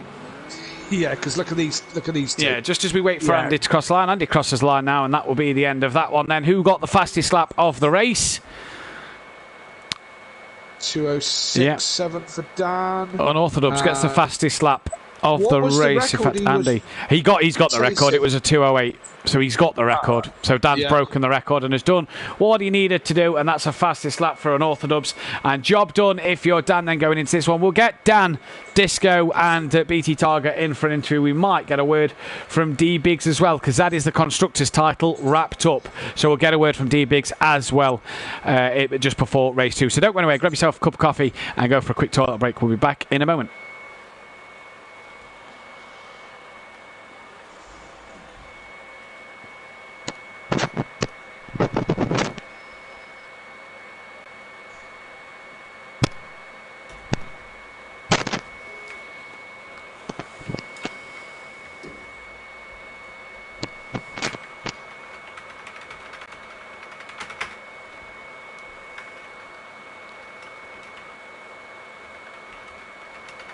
Are we out? Yeah, we're out. I'm going to nip to Lumina. Yeah, no worries, mate.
Well done, mate. Oh, that was a fucking battle.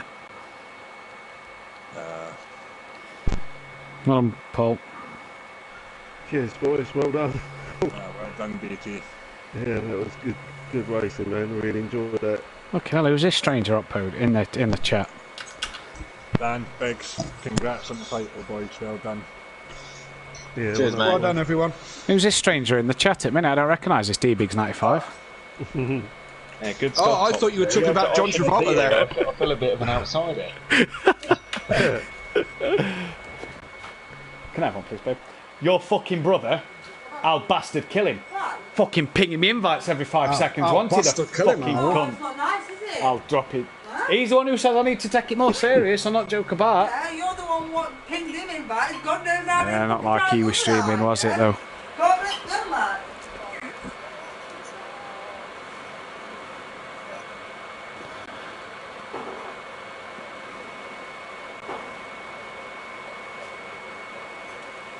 Okay, well, you ain't played with it, man.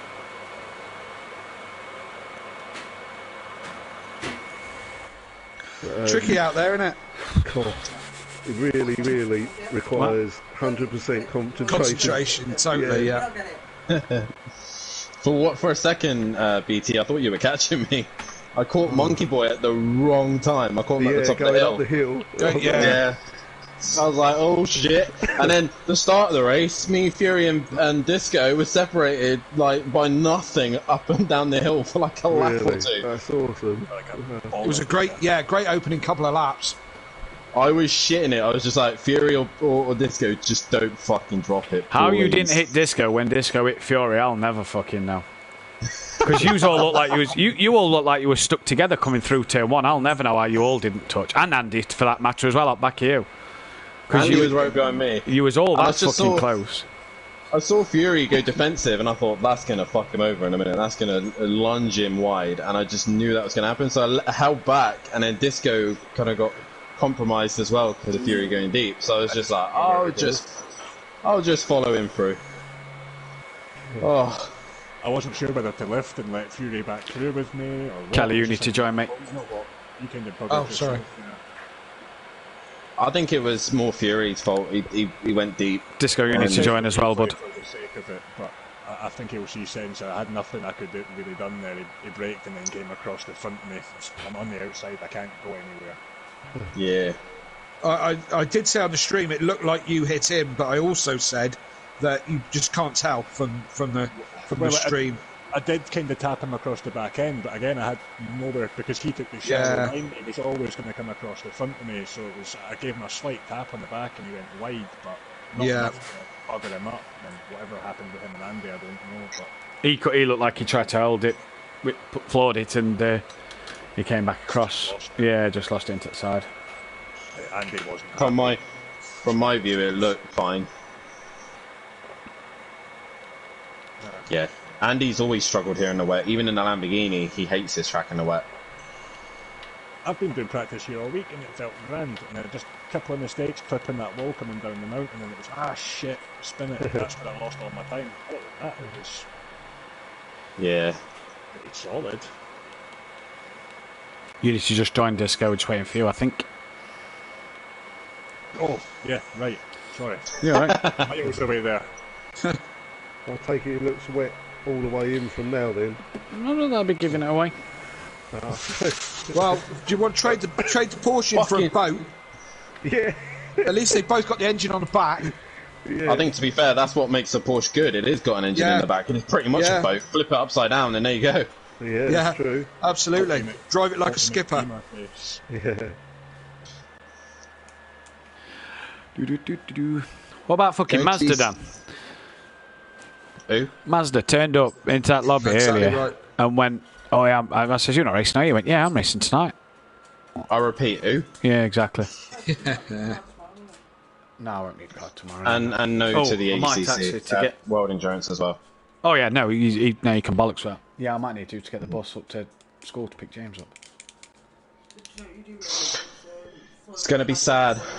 This last race is going to be sad. Wait outside. Yep. For so many people. All till next year, isn't it? It's going to be sad saying goodbye to an old friend. The old Porsche. Yeah, you'll be back in it. One day. One day we'll be back in it. Race 2 next season. Can I have my Porsche back? About 20 minutes into race 1. Yeah, there's no doing what you did in the Ferrari that year. Oh, I'm going to pull out the season because I can't drive this piece of shit. No doing that. No, I'm confident of the car choice. When the phone blings over the weekend on the admin chat going, lads, I'd like to bring back the rule where we can change car at the first 3 rounds of the season. Oh, look, Dan. Can we extend that to Long Beach? Fuck Long Beach, it's got to be a free-for-all. Can't wait. So's this fucking track. Did I get it, Matt? Yes. Yeah! But you did donuts at the end, so I'm not counting it. The donuts was for race 2, I did clearly state. So he keeps his lap record. Oh God, you are slippery, Matt. You know that. I know it's the only thing Dan cares about. He wouldn't be bothered if I disqualified him as long as his lap record counts. So if I don't count the lap record, then he'll be bothered. You're a knob. Seconded.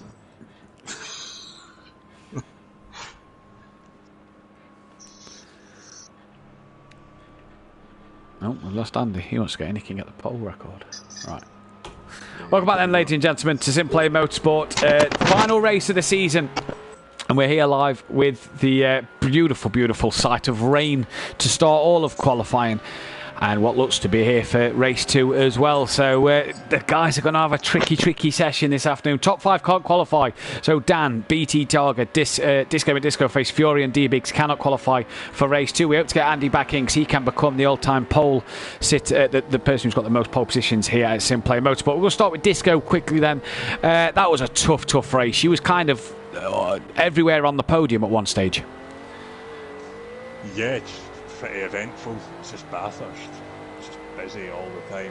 Your concentrations there, the whole lap, cars, everything. It's just, you're never really sure. Let's say even when Fury got through, it was kind of thinking he might make a mistake, and sure enough, 2 laps later he was like down. So yeah, like you say, Bathurst is a track you've got to concentrate all the time anyway. Never mind the rain coming. How was that for you when the rain did come? I got carrying damage on the front, like for the first lap on Instant Fury. It was alright. Like I say, I just had to repair the damage and then lost my position to BT in the pits. And from there, it was just a case of it took a while for my tyres to come up. But once they did, it was pretty stable, slow. Yeah. So I'd seen Fury was coming. No point in really pushing it because again, he's got the pressure to pass me. So that was that. Race 2 coming up. What can you do in it, buddy? We're wet from the start, coming through the field. Just try and keep it clean and see what happens, really. Can't promise anything here. Yeah, well, we wish you the best of luck, mate, and good one. Have a good one for the last round of the season. Thanks for this season, guys. It's been a superb one, and congrats to Dan and Biggs on the championship from Andy and I. Cheers, buddy. Well said. And we go to BT Talk, who is ending the season in such form. Yeah, I'm really pleased with that one, mate. That was tough, and I did get a bit of damage at the start, which, you know, gave me like a bit of a problem coming down the hill, especially that last corner before the big straight. Yeah. But I held it together to the pit stop, got it repaired, and yeah, and the wet just seemed to suit the pulls. It's still tricky, but you know, I was enjoying it all the way through then, and yeah, congrats to Disco and Dan, because to get on the podium in that race was a great effort. Like you say, you had the damage. That was from going around the outside at turn 2, wasn't it? Where you hit the wall.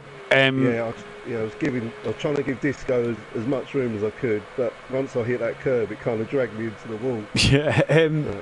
How was the qualifying? Because you didn't pitch straight away at the end of lap 2. You kind of kept going for a little bit. Was you kind of holding out for the rain, or? Yeah, I was speaking to X-Mark, who we needing to pick up this race. We had a couple of bum fuzzle moments in that race. But yeah, I think I was speaking to him and I was like, I'm going to hold out, and he had track position, so he went in first, and then it just about held right really. So yeah, it was still alright. That first lap in the wet on the slicks was still alright. What can you do race 2, buddy, from where you are? I like to say top 5 as I always do. If I can get in that top 5 from there, you know, and try and keep it, because I expect there's going to be damage. It's going to happen, but yeah, that would be good. I'll be really pleased. A podium would be amazing, but top 5 would be good. Well, we wish you the best of luck, mate, for the final race of the season. Cheers, thanks, and thanks everything for the championship. You guys and your commentary is awesome as always. Cheers, buddy. Appreciate that. Cheers, mate. Means a lot. You can. And we'll go to Dan. We'll come to Dan, Andy, Biggs in a minute. But Dan, that race one, very, very tricky from you at the start. Looked like you and Disco got a good getaway, but kind of met in the middle as Andy didn't kind of get off the line. And then it was just following Disco and Fury for a couple of laps. Yeah, Andy just didn't move. He just kind of bogged down, and that was it. Stuck between Fury and Disco for a couple of laps. Fury went deep. That gave Disco and I an opportunity to get past him. And then I think Disco just gave me a sniff of an opportunity, and that was enough for me to go down the inside and get past him. Or around the outside, sorry. And that was it. From that point, I just focused on extending the gap and then making sure BT didn't catch me towards the end. Now, you said off air earlier that you've had throttle problems tonight. How's that been in race 1? It didn't look too bad every time we saw her on board you. Was it okay out there in the race? I've made a few adjustments, and I've seen to have adjusted the throttle sensitivity and also the dead zone, so it stayed consistent.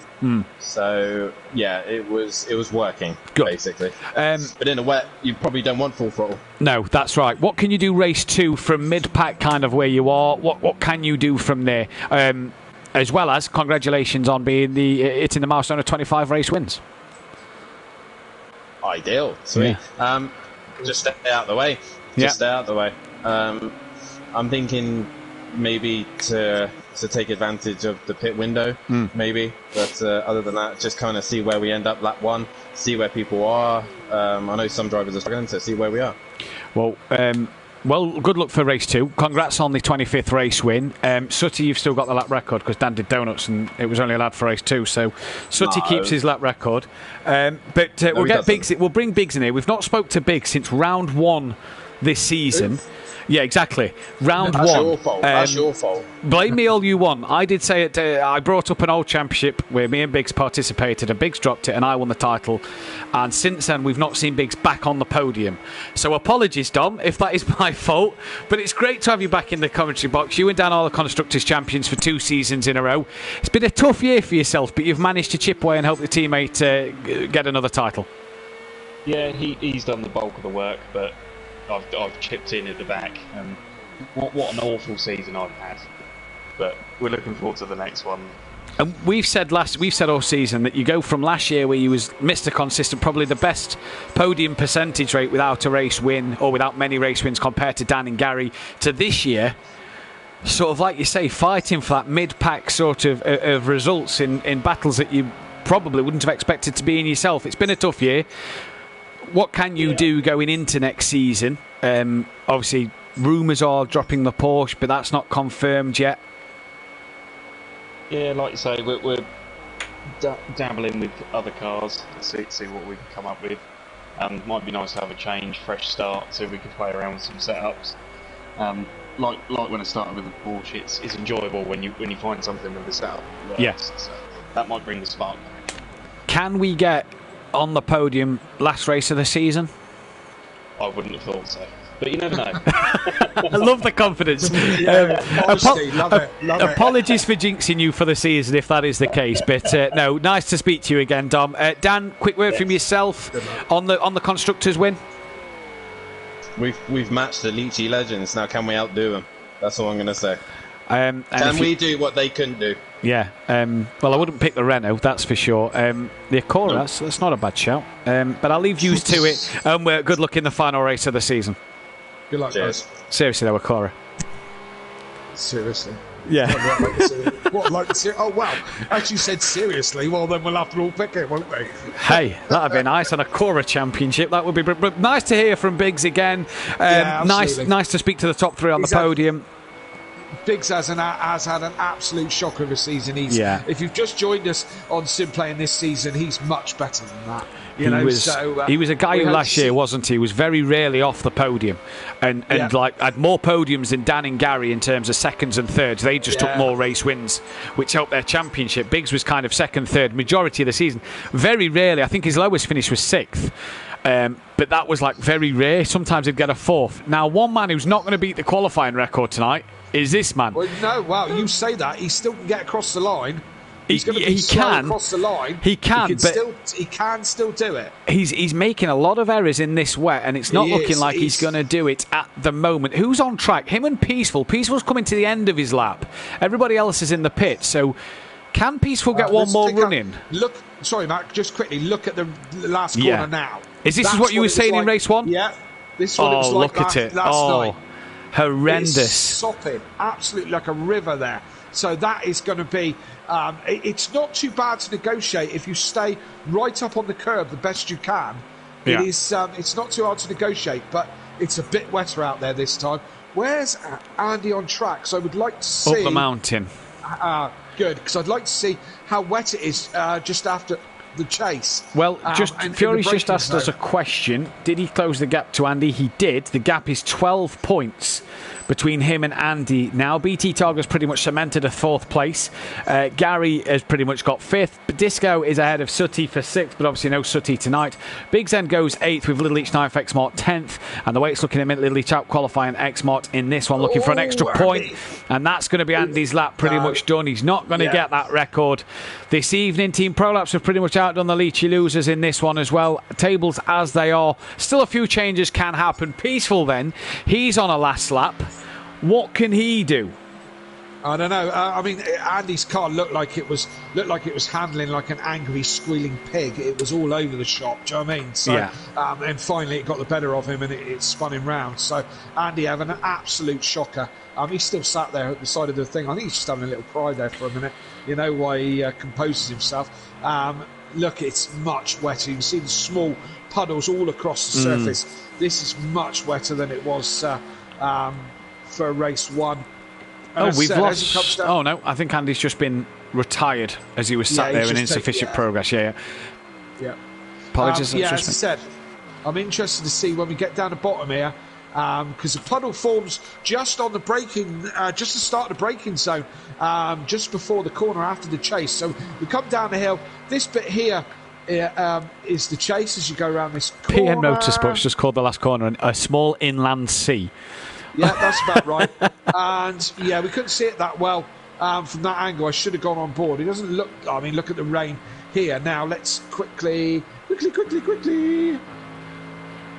Yeah, so down towards the final corner he comes. You can already see it formed. Look at that. That is, yeah. Oh, wow. Oh, wow. Yep. Oh, and there we go, right across it. You wouldn't get F1 drivers driving in this condition, wouldn't you? But we're hardcore, and we race through. Little Each then may get pole position number 1 of the season. Little Each does get pole position number 1 of the season. And what a way for the Renault to get another pole position here. Gary, his teammate, will start in P3. Peaceful went up to 4th, Monkey Boy 5th in that one. And X-Mark will start 3rd with Andy 6th. The non-qualifiers then are Disco with Disco Face in 7th, Dan in 8th, D-Big's 9th, Fury 10th, and BT Target at the back of the pack. And Kelly, prediction for the race 2 winner, if you will.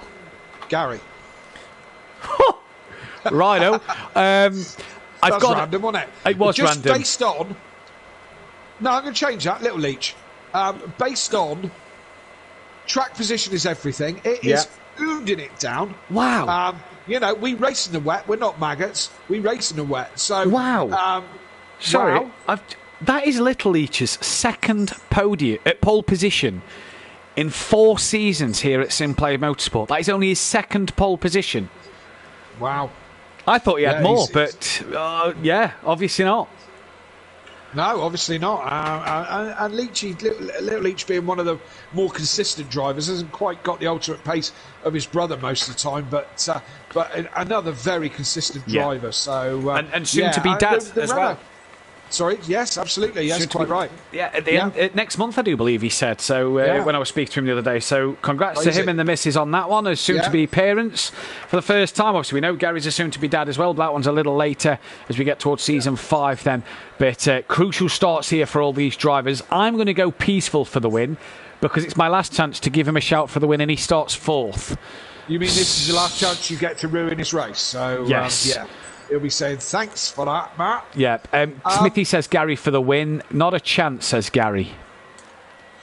Well, we'll see. We'll see. It's Bathurst. It's wet.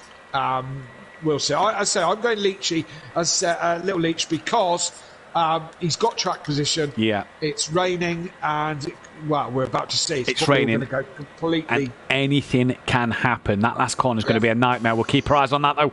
As for the last time this season, the lights are on. It's green here. Leachy doesn't move off the line, and Gary tries to get a good start. They're all a bit like the 2 Ferraris and a Red Bull at Singapore the other year. But it's Leachy 1-2 into turn 1, and the 2 times Constructors champs are away here at the start. And look at them in the background; they're everywhere. They certainly are. A bit of handbags towards the back there as D Biggs and Monkey Boy goes door handle to door handle.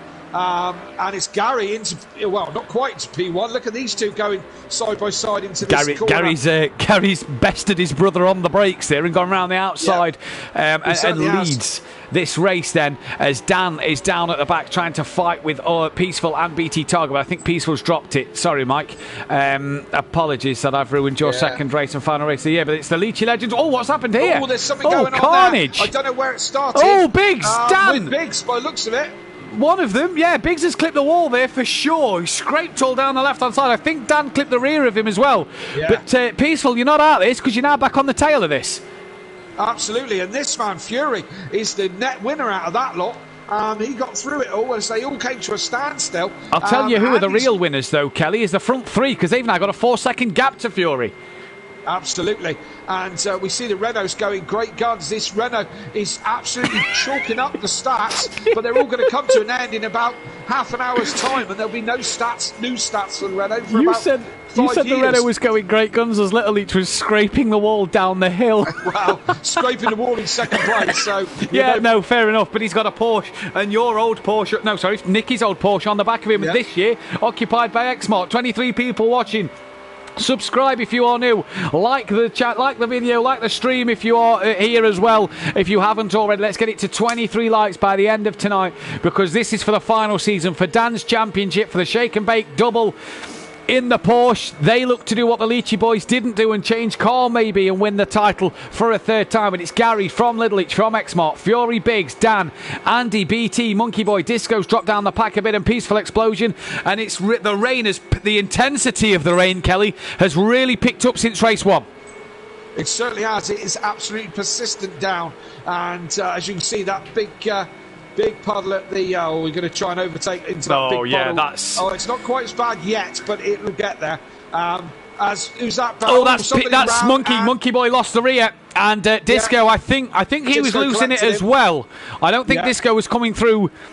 Right, he's flashing. Is that to let Peaceful go? I'm not quite sure. But Monkey Boy was round and Disco caught him. Maybe an apology flash from Disco. Maybe. But the Leachy losers, as they call themselves this year, are still out front as they have led a lap of this race. We couldn't get a Renault 1-2, could we? Why not? Why couldn't we? Because it's the Renault. And Gary looked pissed. Oh, Gary looked poor in the first race as he scrapes the wall and loses the lead to his brother now. Oh, and Little Leach as Craig's having a moment with it as well. Who wants rain at Bathurst more often? Because this is providing some real entertainment and some real drama. Oh, it's great to watch. Awful to drive, but it's great to watch. But it's intense to watch. To drive. I did at about when we were into the rain last night. I binned off my headphones. I binned off the stream and just concentrated on trying to keep it in a straight line. And you only had light rain. This looks like it's intensified into a bit more heavier. Yeah. Xmart then. Time that the pros earn their money. Yes, exactly. Fury gaining on the back of Xmart. I have noticed, and he has been a man this season with a point. To prove, and he's looking to try and get out second place in the championship. Needs to do a bit more at the minute than Andy in 6th. Him only in 4th, that's not going to be enough. It's not enough. Close my notebook. What a crazy thing to do. I've still got pit stops to jot down. It's not over yet. How dare you? How dare I? So at the minute, Fury needs 12 points. He's going to score 13. He's only going to outscore Andy by 3, so it's not enough for him at this moment in time. D Biggs has dropped down to 8th. Then, so what's happened to him as Dan and Andy are 5th and 6th. BT Targa's up to 7th place, and look down the straight. Renault, Porsche, Mercedes, and then a huge gap back to the next Porsche of Unorthodox. But the two Renaults are going to be back-to-back leaders here for two. Hello. Watch that. As soon as he raised up on that curb, I thought as soon as it's accelerator, that's going to be a problem. And as you see him going through that, oh look. Xmart went right through that puddle. He just went straight on. You have to get up on the curb. Yeah, I think Gary did a smart tactic there. It looked like Xmart closed so much under braking. I think Gary was so easy to go through the corner at a steady, comfortable pace, and Xmart took it maybe a bit too quick. BT, the first man in the pits, as is D Biggs. Yes, indeed. Early pit stops for these guys. Pit window open, is it? Yeah, 3. Yeah, end of lap 2. So pit window opened at the end of lap 2. Disco faces in the pits as well. Yes, indeed. So these guys getting their pit stops over early. It's rain all the way through this race, so we believe. I don't know if Gary's attacking or he's just playing rear gunner for a minute. They've got to be working together, these two. They know they've got to be working together. As Gary's gone back in front now. Yeah, so it's a shame there's no touring car rule where you get a point for every lap led. Because Dan, based off this season, well, actually, now I don't know who's led more laps over Dan or Andy, to be fair.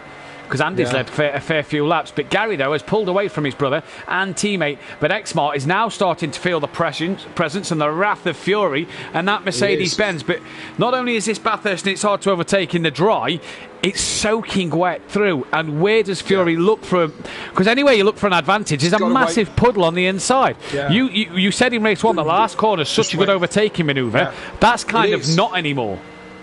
You've got to wait for a mistake. And look who's coming in the background.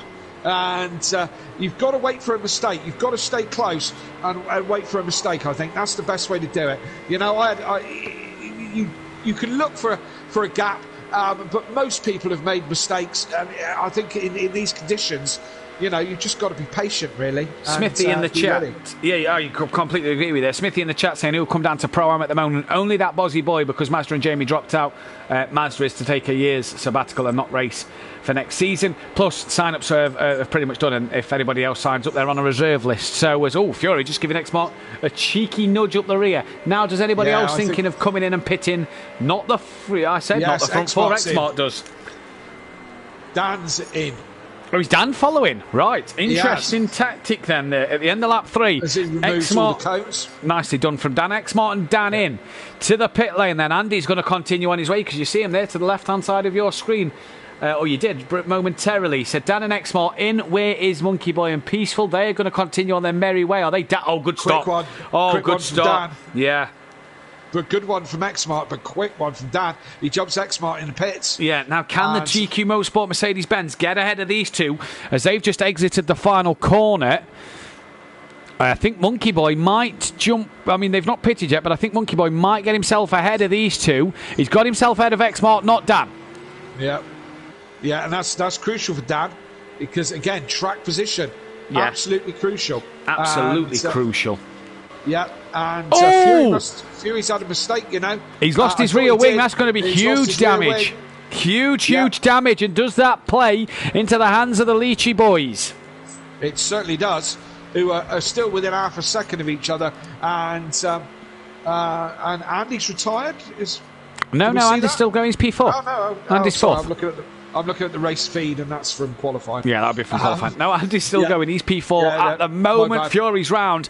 And, this is going to be bad now. He stays perfectly still there as he pirouettes round. Yeah. And, the problem is... Oh, Gary! Oh, there's Gary. Why haven't you hit the reset button there, bud?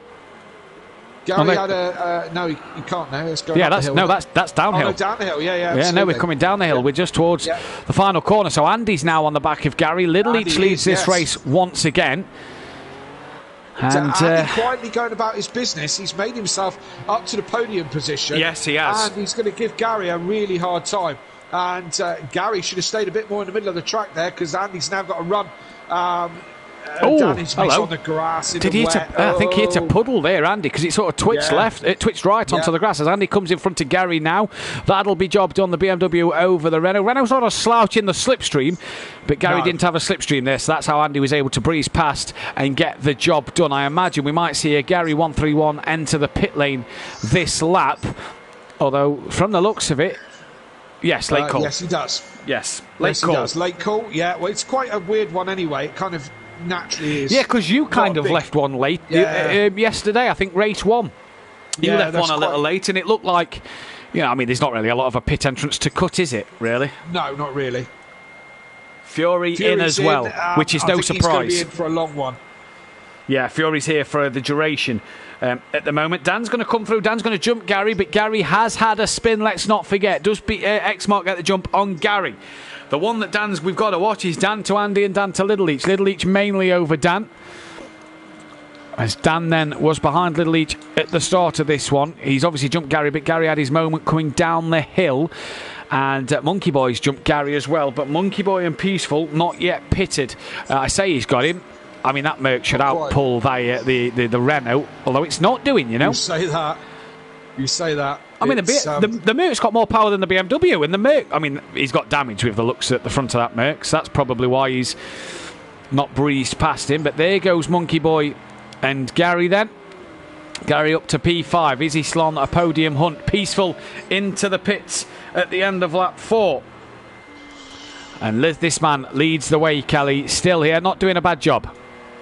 No, not doing a bad job at all. And in these conditions, it's quite doable a win in a Renault, even in pro. Because it's about staying on the track. These conditions throw the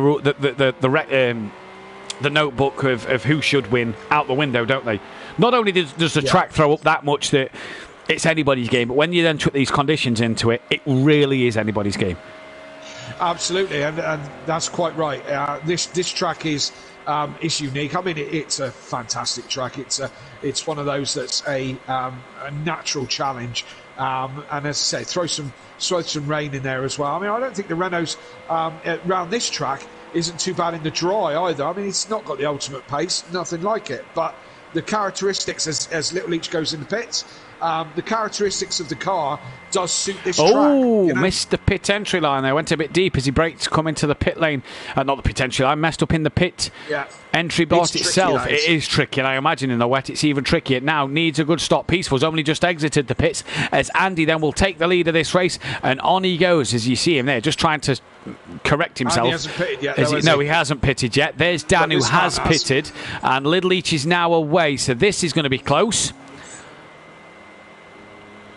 No, I think Dan's got him. You know? I think Dan has got him. I think the early stop for Dan has done the business, and away he goes. And so Little Each drops to P3, but he's well ahead of Exmart. Looks like Little Each has gapped Exmart a little bit more from when Exmart pitted to when Little Each pitted. So Little Each still on the podium, but has gapped this man a bit more at the moment. And Dan will chase down Andy, but Andy's still got to pit.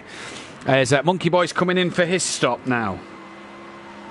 Oh, who's that? That's Fury. That's Fury having a tyre screech over a big puddle. That's interesting. Yeah, obviously lost it at the big puddle, and that's going to do them wet tyres absolutely no good whatsoever.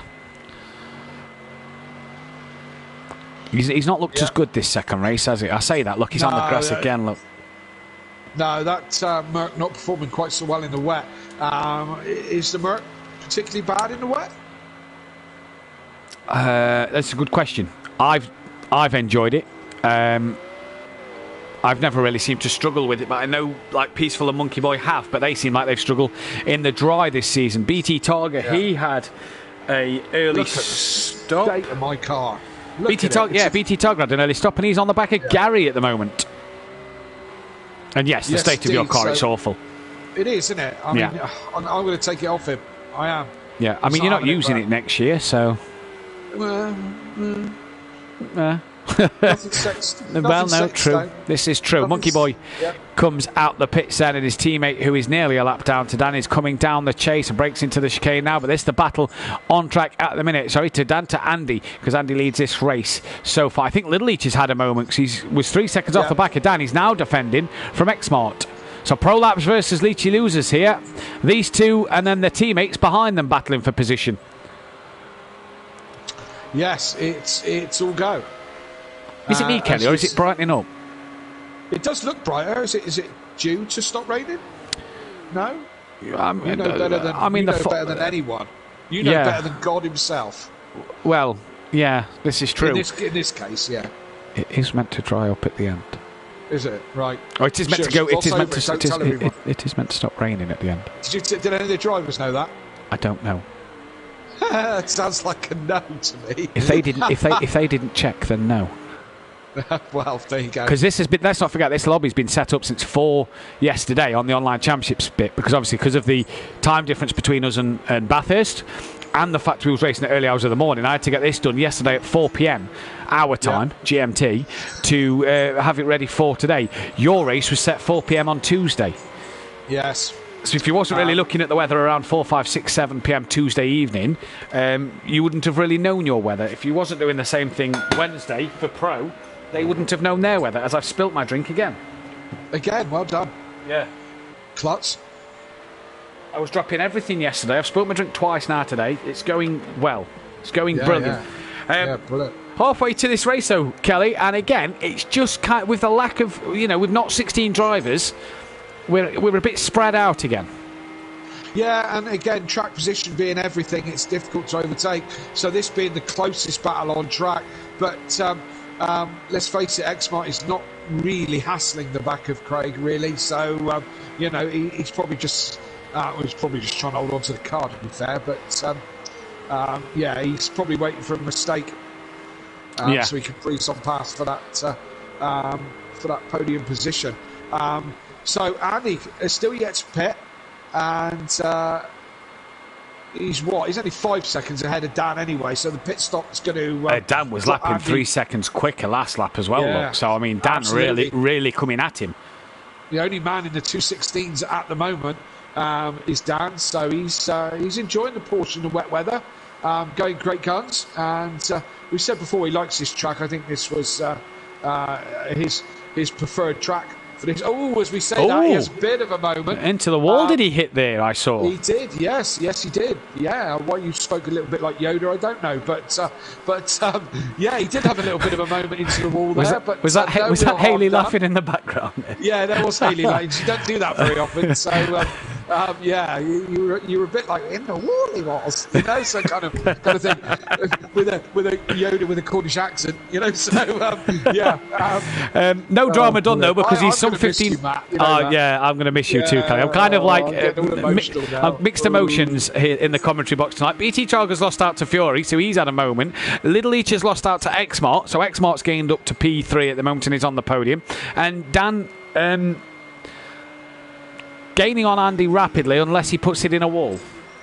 Yeah, Dan had a couple of moments in short succession there, so just goes to show that these guys are still pushing hard. Although, look, Andy and Dan are like some 15 odd seconds ahead of this man, Xmart, so they are running away with this a little bit. It's quite a bit of field spread considering we're just over half distance. Yeah, we are just over half distance. BT Targa then in the pits again, so that might be explain if he lost a bit of time to Fury and Gary. As Gary's lost out to Fury now, so Gary's starting to struggle. Maybe the rain just looks like it's lightened a little. Yeah, like it's going to dry up towards the end. Who knew? Who would have guessed that? Who would have guessed that? And my Porsche looking a lot better after it's been in the pits. There's, you know, hey, it's back in ninth, but it looks good. Yeah, it looks good, but Dan in ninth place. Can it get up there a little bit more? Andy, Unorthodox, Xmart, Little Each, Fury, Gary, Disco, D-Biggs, BT, Monkey Boy, Peaceful, and I'm sure Monkey Boy and Peaceful cannot wait for next season as they are looking to try and bounce back in what's going to be a tough division in the Pro next year, and it's anybody's game. Yeah, you know more than anybody how tough it's going to be. You and Argent, you know, and Mays all coming up are going to have to really work hard to stay in some positions next year. What will the teams be? Who's going to be in what car? Who knows? Yeah, who knows? One thing is for certain, me and Smithy will be in the Pro-Am as Sweet and Sour Motorsport.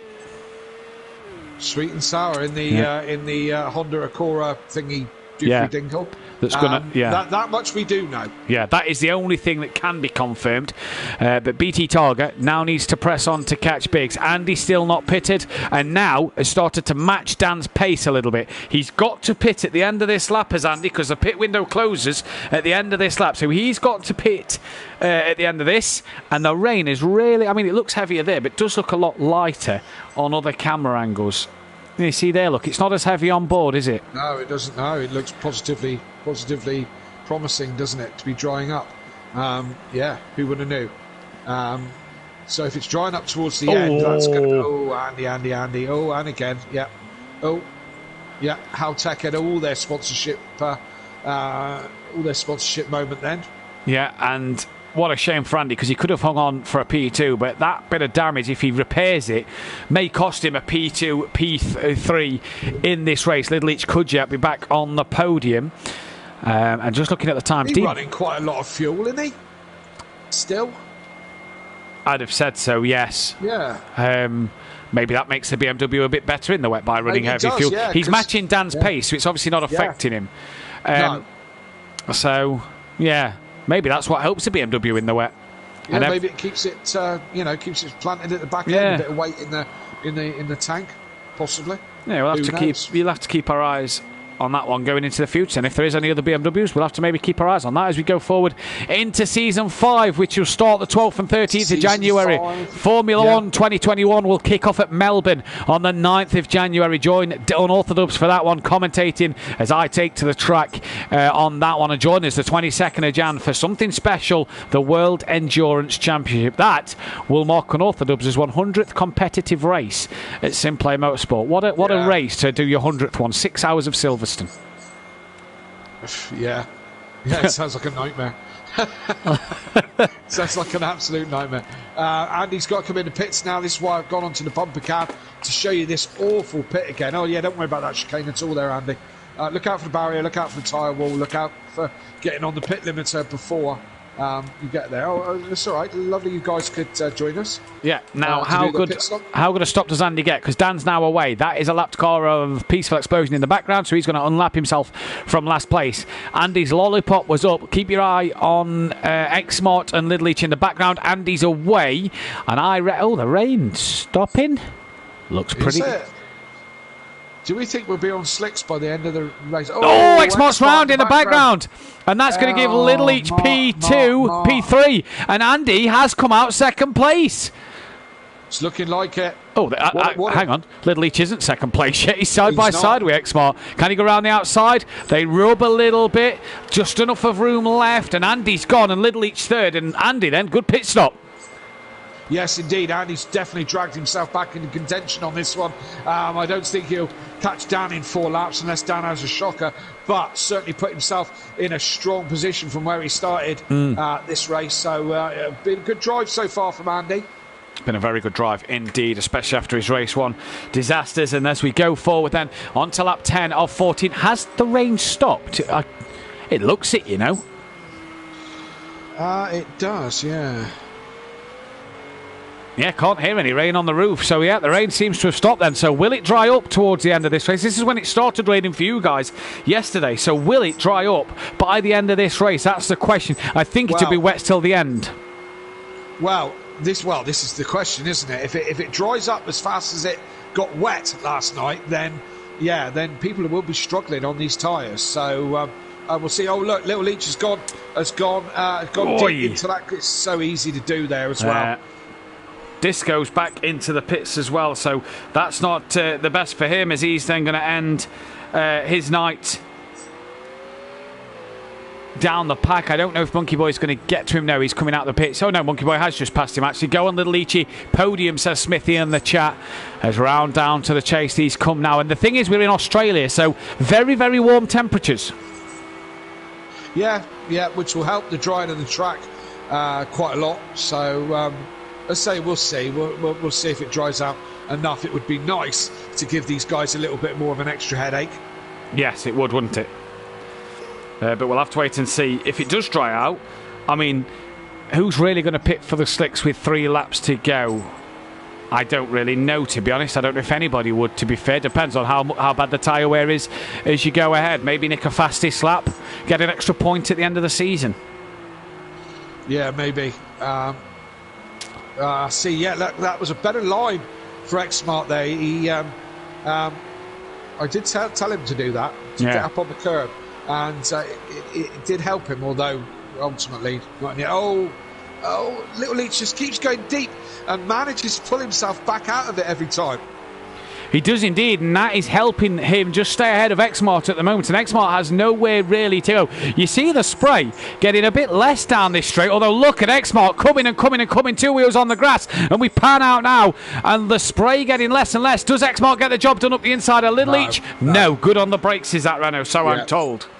It is good on the brakes, yeah. I don't understand why the easiest defence of that straight is just stay in the middle. Hello, look in the background. Fury's 4 seconds off of these. Sorry, Kelly. Yeah, I saw him now with a repaired car. He's on a return drive, isn't he? Remember, this guy was in the pits for ages. Yes. Repairing this car. So, I mean, he's 30 seconds off the lead. I don't think he's going to bother the podium, but what a recovery drive. Oh, now look at the lack of spray up the mountain. It's drying, Kelly. Gary's in the pits. Is Gary going to tempt the dries, I wonder? It's a long old stop. Standing there. It's a long old stop indeed. Has Gary then risked the dry tyre? Disco's coming around the final corner. In fact, look at that start straight. There was a bit of a dry line forming. Look at it. There is, yeah. It is drying quick. And I mean, really quick. You know, like 3 laps around it being such a long lap. Last lap could be very interesting. It as could Xmart has got... Oh, Fury! Oh, a Fury's round. Where's that? Who's that with? Little Leach as well. Little Leach, I was just going to say. Little Leach seemed to have a moment.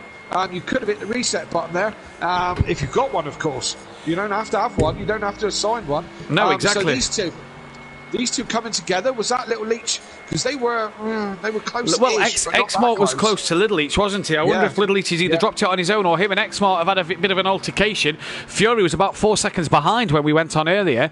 Keep your eyes on Gary's pace then. Justin Williams, let's go Fury. Sorry I am late. Subscribe to the channel, Justin, and hit that thumbs up button if you haven't subscribed already. But it's no worries that you're late. Fury's on for a P3 in the championship and a P5 at the moment in this second race. There is a dry line at this part of the track as well, but that last corner is so bad. I mean, to be fair though, for that one corner, Slicks, it's not doing a lot in the wets, is it? You can still lose the car in the wets. Slicks would still really be the tyre of choice. It's drying, but it's not dry quite enough yet at the moment. Well, the problem is as well, a pit stop's going to cost you. It's like 20 seconds stationary, 15, 16, 17, something like that, stationary to change a set of tyres. In the stationary, let alone you're in and you're out. So lap time's down to the 2:14s, Kelly. Well, this late on in the race, is it worth it? I suppose if you're a BT Targa who's got a good 30 odd seconds over Gary, maybe for a fastest lap for the last, pit at the end of this lap, go for it lap 14 maybe for a fastest lap. Fastest lap, well, if you're not going to lose anything on 7th place, get a fastest lap, get an extra point maybe. Yeah, maybe, yeah. I mean, there's no spray from Little Leach's car up front of Fury there, up this mountain section. Look, there's no spray at all, so there's a bit there. A little bit there, a little bit at the top. I think come lap 14, this would be dry enough. And I think if someone does risk the slicks come lap 14, they will set the fastest lap of the race. Yeah, it is possible. As I say, right at the moment, with so little laps to go, I just don't see what the point would be, as you say, other than try and nick first fastest lap. Yeah. But you've got to get yourself up to temperature. You've still on the slicks. You're still going to have to. As Little Leach goes deep, that's Fury gets to do that one. I think that's what Little Leach did last. Yeah, I reckon you're right. Got, out of shape in that section. I think Exmart's had a moment this lap as well, because these two, Fury and Little Leach, had a spin last lap, and Fury is still only 4.7 off the back of Exmart then. So has Exmart had a bit of a problem this lap? Dan in the 230s. Now that would... damage!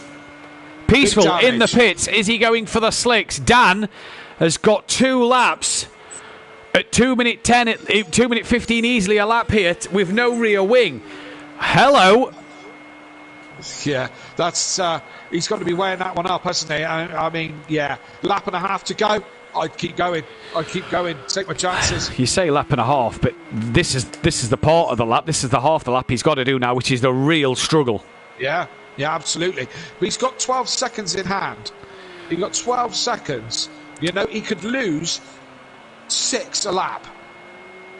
As Disco's coming up behind Disco, and. Is Disco going to be very courteous or not very courteous? If he's not very courteous, that's fine. But the minute they get round this corner, not this one, the next one, Dan can't lap him. That's what the rules say. Would Dan want to pass him? I mean, look, Disco's dropping him. Disco's leaving him for dead here. The gap's down to 8 seconds already. The gap's down to 8 seconds. So, I mean, Andy's nearly pulled that 6 seconds this lap, and this lap is far from over. And Dan, he's doing an all right job at the moment, but it's so slow, isn't it? It is so slow. Yeah, painfully from slow. Dan. And, I mean, look, Disco... I said, and there was me saying he had 16 seconds in hand just a third of a lap ago. Now Dan's only got 6 seconds in hand. So Andy is catching him by an absolute rate of knots. If Dan's not careful, Exmart Fury may get close to him towards the end of the end of this race. It's going to be over a 30-second pit stop. I wouldn't pit. No, not for one lap. Not for one lap. Because you've got take my chances. If you pit, you'd want to go onto the dry tyre, wouldn't you? Let's be honest. Yeah. Look, it's bones. So you'd want to go onto the dry tyre. Don't touch that kit. Oh, you see, that's not going to help. Yeah. That's not going to help at all. And Dan just struggling here. I don't think he can help. I don't think he can help. I think the curb didn't help his cause there. But what does Dan do? Let's see. He's going to go for it. Going to gamble. Yeah, well, I think it's got to be, as I said, it would be at least a 30-second pit stop, which would put him back in like 7th. And if they repair the damage, he could end up 9th or 10th. Do you know what I mean? You might as well take the chance. He could end up...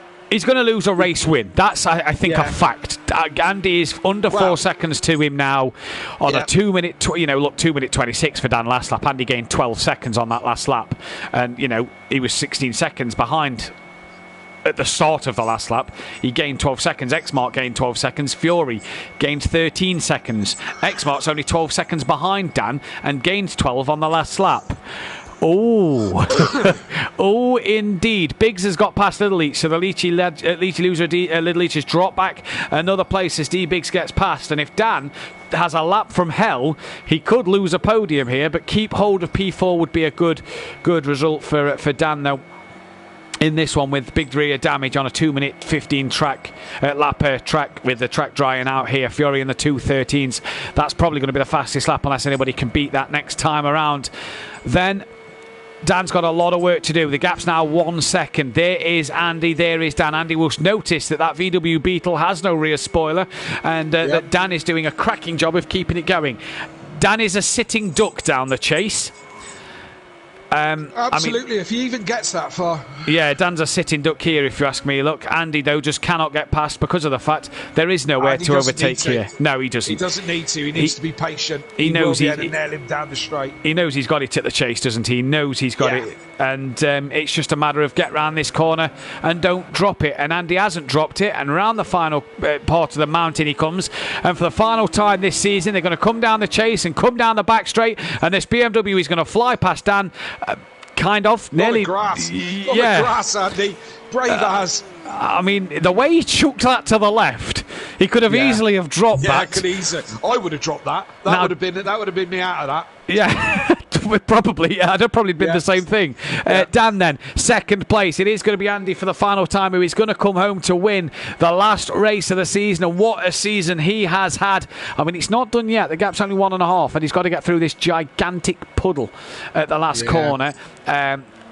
But negotiates that with ease. Dan then is going to come home for the second place. Andy, a bit of a weave across the line as well. Dan, a flash of the lights. He takes the second place. Fury is going to get third. So what's happened to Xmart on the last lap? Because Fury was fourth a moment ago. Xmart must have dropped it somewhere. Great comeback drive from him. He stays P3, and there, look, the top three in the championship, the top three in the standing. It is a nice picture, isn't it? Xmart comes home for a P4. In the background, that's D Biggs, who's going to cross the line for P5. Who's behind him? BT Torga's got ahead of Little Leach now. So Little Leach's last couple of laps here have gone from bad to worse. Does he have some big damage? Like Dan, as BT Torga then is going to cross the line for a piece. Oh, he does, look. Yeah, he does. That'll be why everybody started to fly past him then. Little Leach going to come down towards the line. Gary in the 2:13 deads there, so I think Gary's going to set the fastest lap. Little Leach, so he's going to finish the season with a pole and a 7th, but not a bad way to end the season at all. As he crosses the line now, we go to Gary, who we are waiting for. There is a car at the top of the mountain, slow. Not sure who that is. Might be Peaceful. I think obviously the car behind Gary is Disco McDisco face. No, he's Monkey Boy, so it might be Disco. It might be Disco who was stopped at the top of the mountain. But Gary's going to cross the line for a P8 and not the end of the season he'd have wanted. But nevertheless... He goes faster. Does he go faster? Yes, he did. Yeah, 2:12. Yeah. Good. I'm so glad you cut away there, so we didn't have to see that. Monkey Boy's going to cross the line though for a P9. Not the end to the season he'd have wanted at all. Peaceful's already finished a lap down in 11th place. Disco McDisco face looks like he's going to come home. He smashed that up as well, hasn't he? Yeah, that's probably why. There's cars here, isn't there? There's it's a good job it's the end of the season, isn't it? We're not going to rebuild to go somewhere else next week. Yeah, this is like banger racing now. This is just let's cut back to let's see. I'd rather look at Disco's smashed up Beamer than I would that lot. Yeah, completely agree with you there. Then as we get the top, hopefully Dan will get in for the interview and just sent an invite to Andy and Fury. Then as Disco coming down the chase into the final chicane for the final time. Then as we just wait for this one, Smithy, well done Andy, End-Ups Fury, great racing, pleasure watching the pro, brilliant. Massive shout out to Mr. Duffin and KLF for the commentary for the season. Great to have you. Well done Andy. Dan Fury says Tony, best wishes to the Fury clan and peaceful stepdad, and thanks Smithy says Fury's granddad. As Disco crosses line for P11. Gary is going to get the fastest lap because no one else was in the 2-minute 12s there, so what a time for Gary and Little Each to get the fastest lap at the end of the season. And just before we get to the interview interviews as we await for Fury to join us. There he comes in now. Just before we get to that one, I'll round off your final championship standings of the season. As we know, Dan wrapped up the championship last week at Fuji and will finish 107 points clear of Andy, who stays in second place, ahead of Fury in third, with BT Targa finishing at P4. Good end to the season for him. Gary will get fifth at the end, with Disco finishing sixth place, ahead of D-Biggs, who got seventh. Exmar 8th, Little Each 9th. Sutty dropped to 10th after this one. Peaceful 11th, Monkey Boy 12th, and the bottom 5 wasn't really here for much of the season. In the Constructors' Championship, Shake and Bake got a 104-point gap over Slingshot Motorsport at the end of that one, with Team Prolapse finishing third, ahead of the Leachy Losers. Wakasaki Racing finishing P5, GQ Motorsport 6th, Run Flat Racing in 6th, and the bottom 3 teams again not here for much of the season. And we've got the top 3 in for the final interviews of the season, and it's the top 3 in the championship standings. We'll start with Fury. Wasn't the night you wanted tonight in terms of catching Andy for second place, but third in the championship. You have to be stoked with that one. Yeah, obviously the rain was a bit of a mishap, I suppose. I clipped the barrier just slightest and then lost the rear wing. No, how the rear wing went, but obviously third in the championship coming from Pro-Am, I can't complain, and I just want to congratulate everyone for the season, and especially the top 3, or the top 2, sorry. Andy and Dan have made it a hell of a fight for the championship, and it's amazing to be back in the Pro. It is good to see you back in the Pro. It's great to see you running at the front. Obviously, you've taken a few race wins this season, which I don't think I certainly didn't think you'd be fighting at the front. You've taken 5 wins. Was you expecting that this season? Honestly, no. I thought I could maybe get a race win at Algarve. That was about it. And then obviously, because the last time I was in the Pro, I was in the Porsche with Dan, and it was just Mercedes-Benz has treated you well. Obviously, a lot of speculation next year. I know there's a rumour of a new car for yourself. I'm not going to give too much away at the moment. Let's obviously all just talk at the minute. But what is your plans going into next season now? I'm gonna test out the new car, see what it's like, and if I do like it, I'll go with it. If I can't get it to work, I think I'm just gonna stick with the Merc, because it's just an all-around good car for me, personally. Well, it's been great to have you on the grid this season, Fury. We can't wait to see you back next season as well. Congratulations on this championship this season. Cheers, mate. Well done, Fury. Well done. Good driving this year. Top job. And we've got Dan in it as well. And Dan, disappointing to end your season second, I suppose, after leading by some 20-odd seconds. What happened to lose the rear wing, first of all? I think most of the drivers can probably say this, but if you get up top of the hill and you just rub the wall ever so slightly, it just rips the rear wing off. And that's what happened. I got to the top of the hill, and I think it was, lap 13 or something? No, lap 12, and it just ripped it off. And at that point, I was like, do I pit and waste the damage and get out again, or do I just hang it out? And now everyone can see our new car for next season, which is the Beetle. It's made its first debut. Nonetheless, it was an absolute animal. It was a handful to get round. I was just hoping and praying Andy would have made a mistake, but he hunted me down too quickly, and I just had no answer. So I tried my best to hang in there, but he got me in the end. Now, obviously, a double champion, double constructors champion for you and Biggs. Just talk us through what your plans are next season. Is it a chance for a third title, third constructors? What's the plan? Well, like we briefly said, we're looking at a new car, and it's going to be focusing on developing it and making sure that not just myself, but also Biggs likes it as well. And me and Biggs will probably end up staying. Shake and Bake will be on the grid once again to try and defend its constructors. But under a different car for sure. Sadly, the Porsche is bowing out, and we're going to try and give the new car a go. But nonetheless, it's been absolutely amazing in this car. I've loved this Porsche ever since I got back into it in season 2. And Biggs, I gotta make a massive shout out to him. He's been the most epic teammate in both season 1 and season 2. I think we worked so well together, and it'd be mad for me to drop him. And I also want to say a massive congratulations to Andy and Fury this season. They've not made it easy for me, and I was just gutted when I heard Andy wasn't at Fuji. I really wanted it to go down to the end. And it's just like old times in old leagues, and it was just nice to just go wheel to wheel and see who came out on top. and I really hope he's there in that BMW next season because he's going to be up there. Fury, if you're listening, mate, stay in that Mercedes. You are strong in that car. And a massive thank you to the rest of the drivers, Gary, Little Each, D-Biggs, Xmar, BT Tiger, and especially you guys in the commentary box. Matt and Kelly, you have done a fantastic job in Pro, as always. It's going to be sad not hearing you two no more together, but bright future for myself and Dad for in the Pro-Am, and I'm looking forward to that. And I'm excited to see Matt on track as well. But thank you to you guys. Thank you to Matt as well for running the league, and thank you to the stewards and all them lot for taking their time out of their busy lives to do this. So a massive thank you to them. But yeah, bring on next season. Who's going to get title number 3, me or Gary? You or Gary, or Andy, Fury, anybody else. Or a new cheers. champion. Exactly. Yeah. Cheers, Dan. We can't wait to see you out there next season as well. And Andy, not the first race you'd have wanted, but the second race, end off the season in style, I suppose. Yeah, it doesn't really feel like a win. I didn't deserve that one bit. I really didn't deserve that at all. I mean, you could have lifted and let me go. I'm joking. Well, I could have done. I could have done that, but I would honestly just had to take my opportunities. I've learned one thing in life, and that is when you're given an opportunity on a plate, you've just got to take it.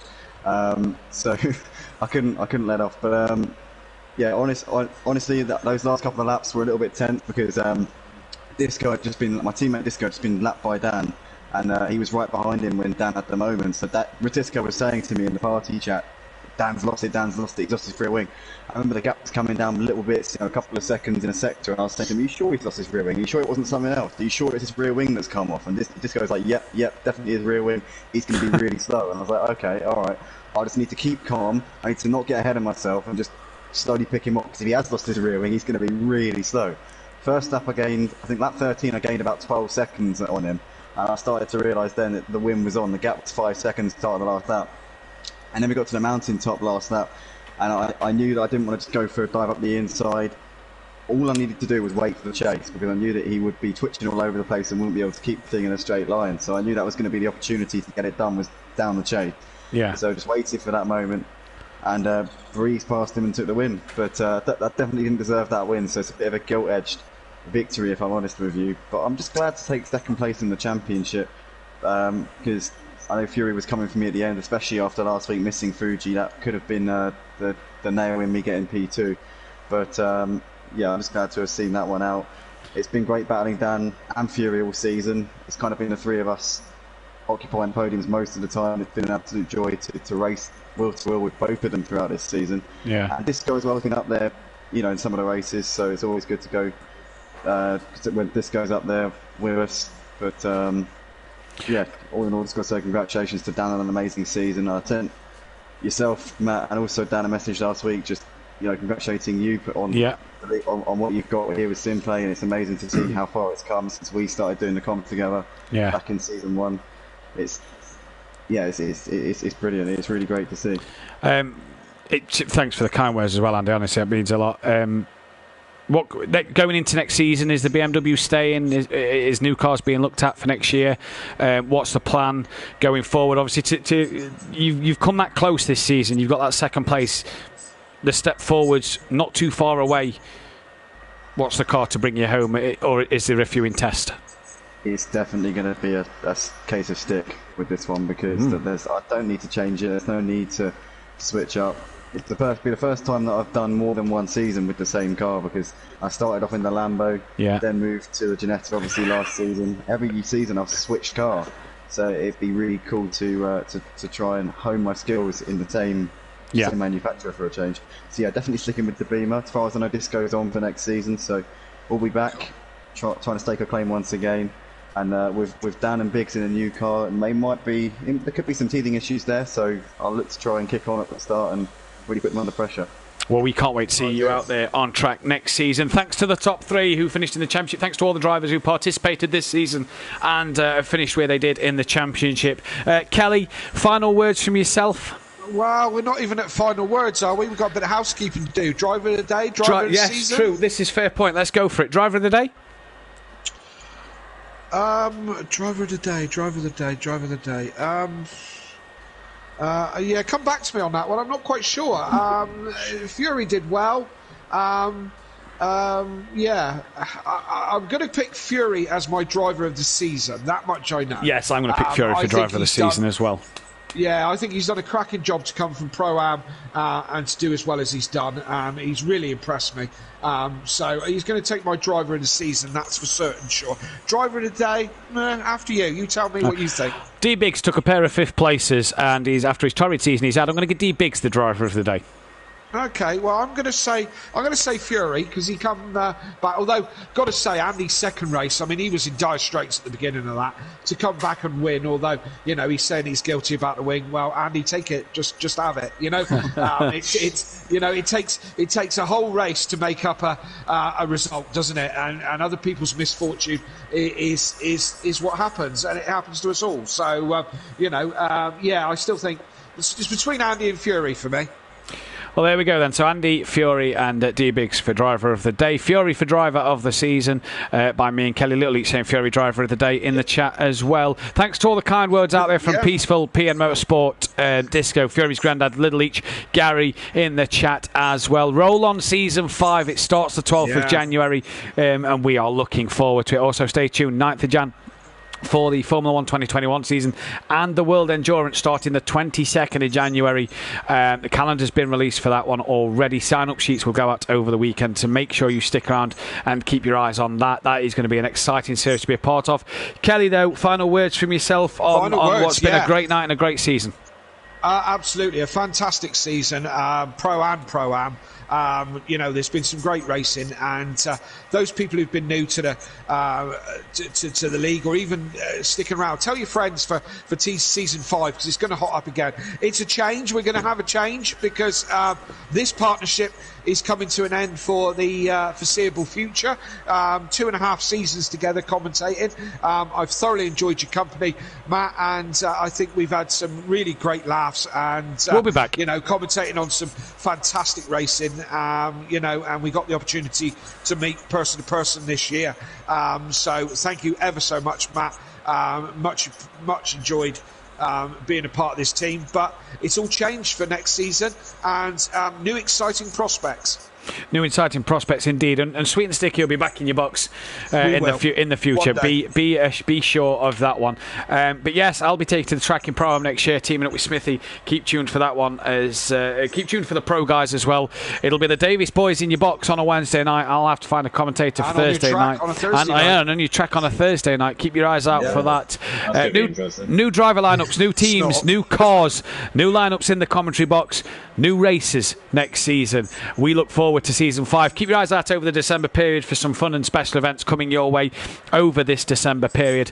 But for the final time in season 4, from all of us here at SimPlay Motorsport, take care. Good night. Thank you. Good night.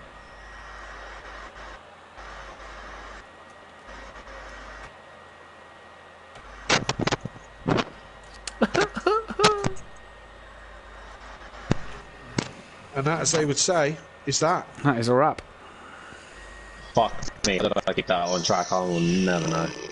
I was impressed at how much you were keeping up pace, to be honest. Oh my god. Andy, just say, if you'd have got pole race 2, if you'd have been pole race 2, Andy, you'd have leaded. Yeah. But you tied. He's tied.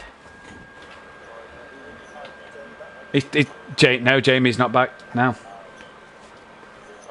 19 pole positions apiece. Million miles.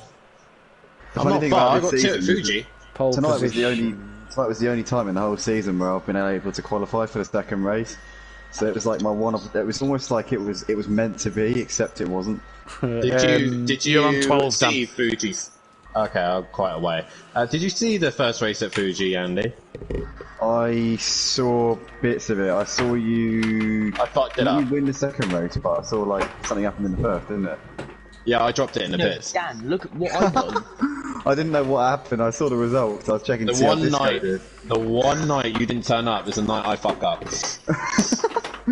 Mate, if you could just do that. To be fair, you did that tonight as well. The first time that I've ever benefited from a mistake of yours, I think, tonight in this second race. And it literally was the lightest of like touches to the wall. Literally the lightest. Seems to be a lot of people that happened to. I've seen it lot of happen. it. I can well believe that because I've seen that wall on the right hand side is an absolute bastard. You know the one I'm talking about, don't you? Yeah, I know exactly the one. Yeah. It's the one with all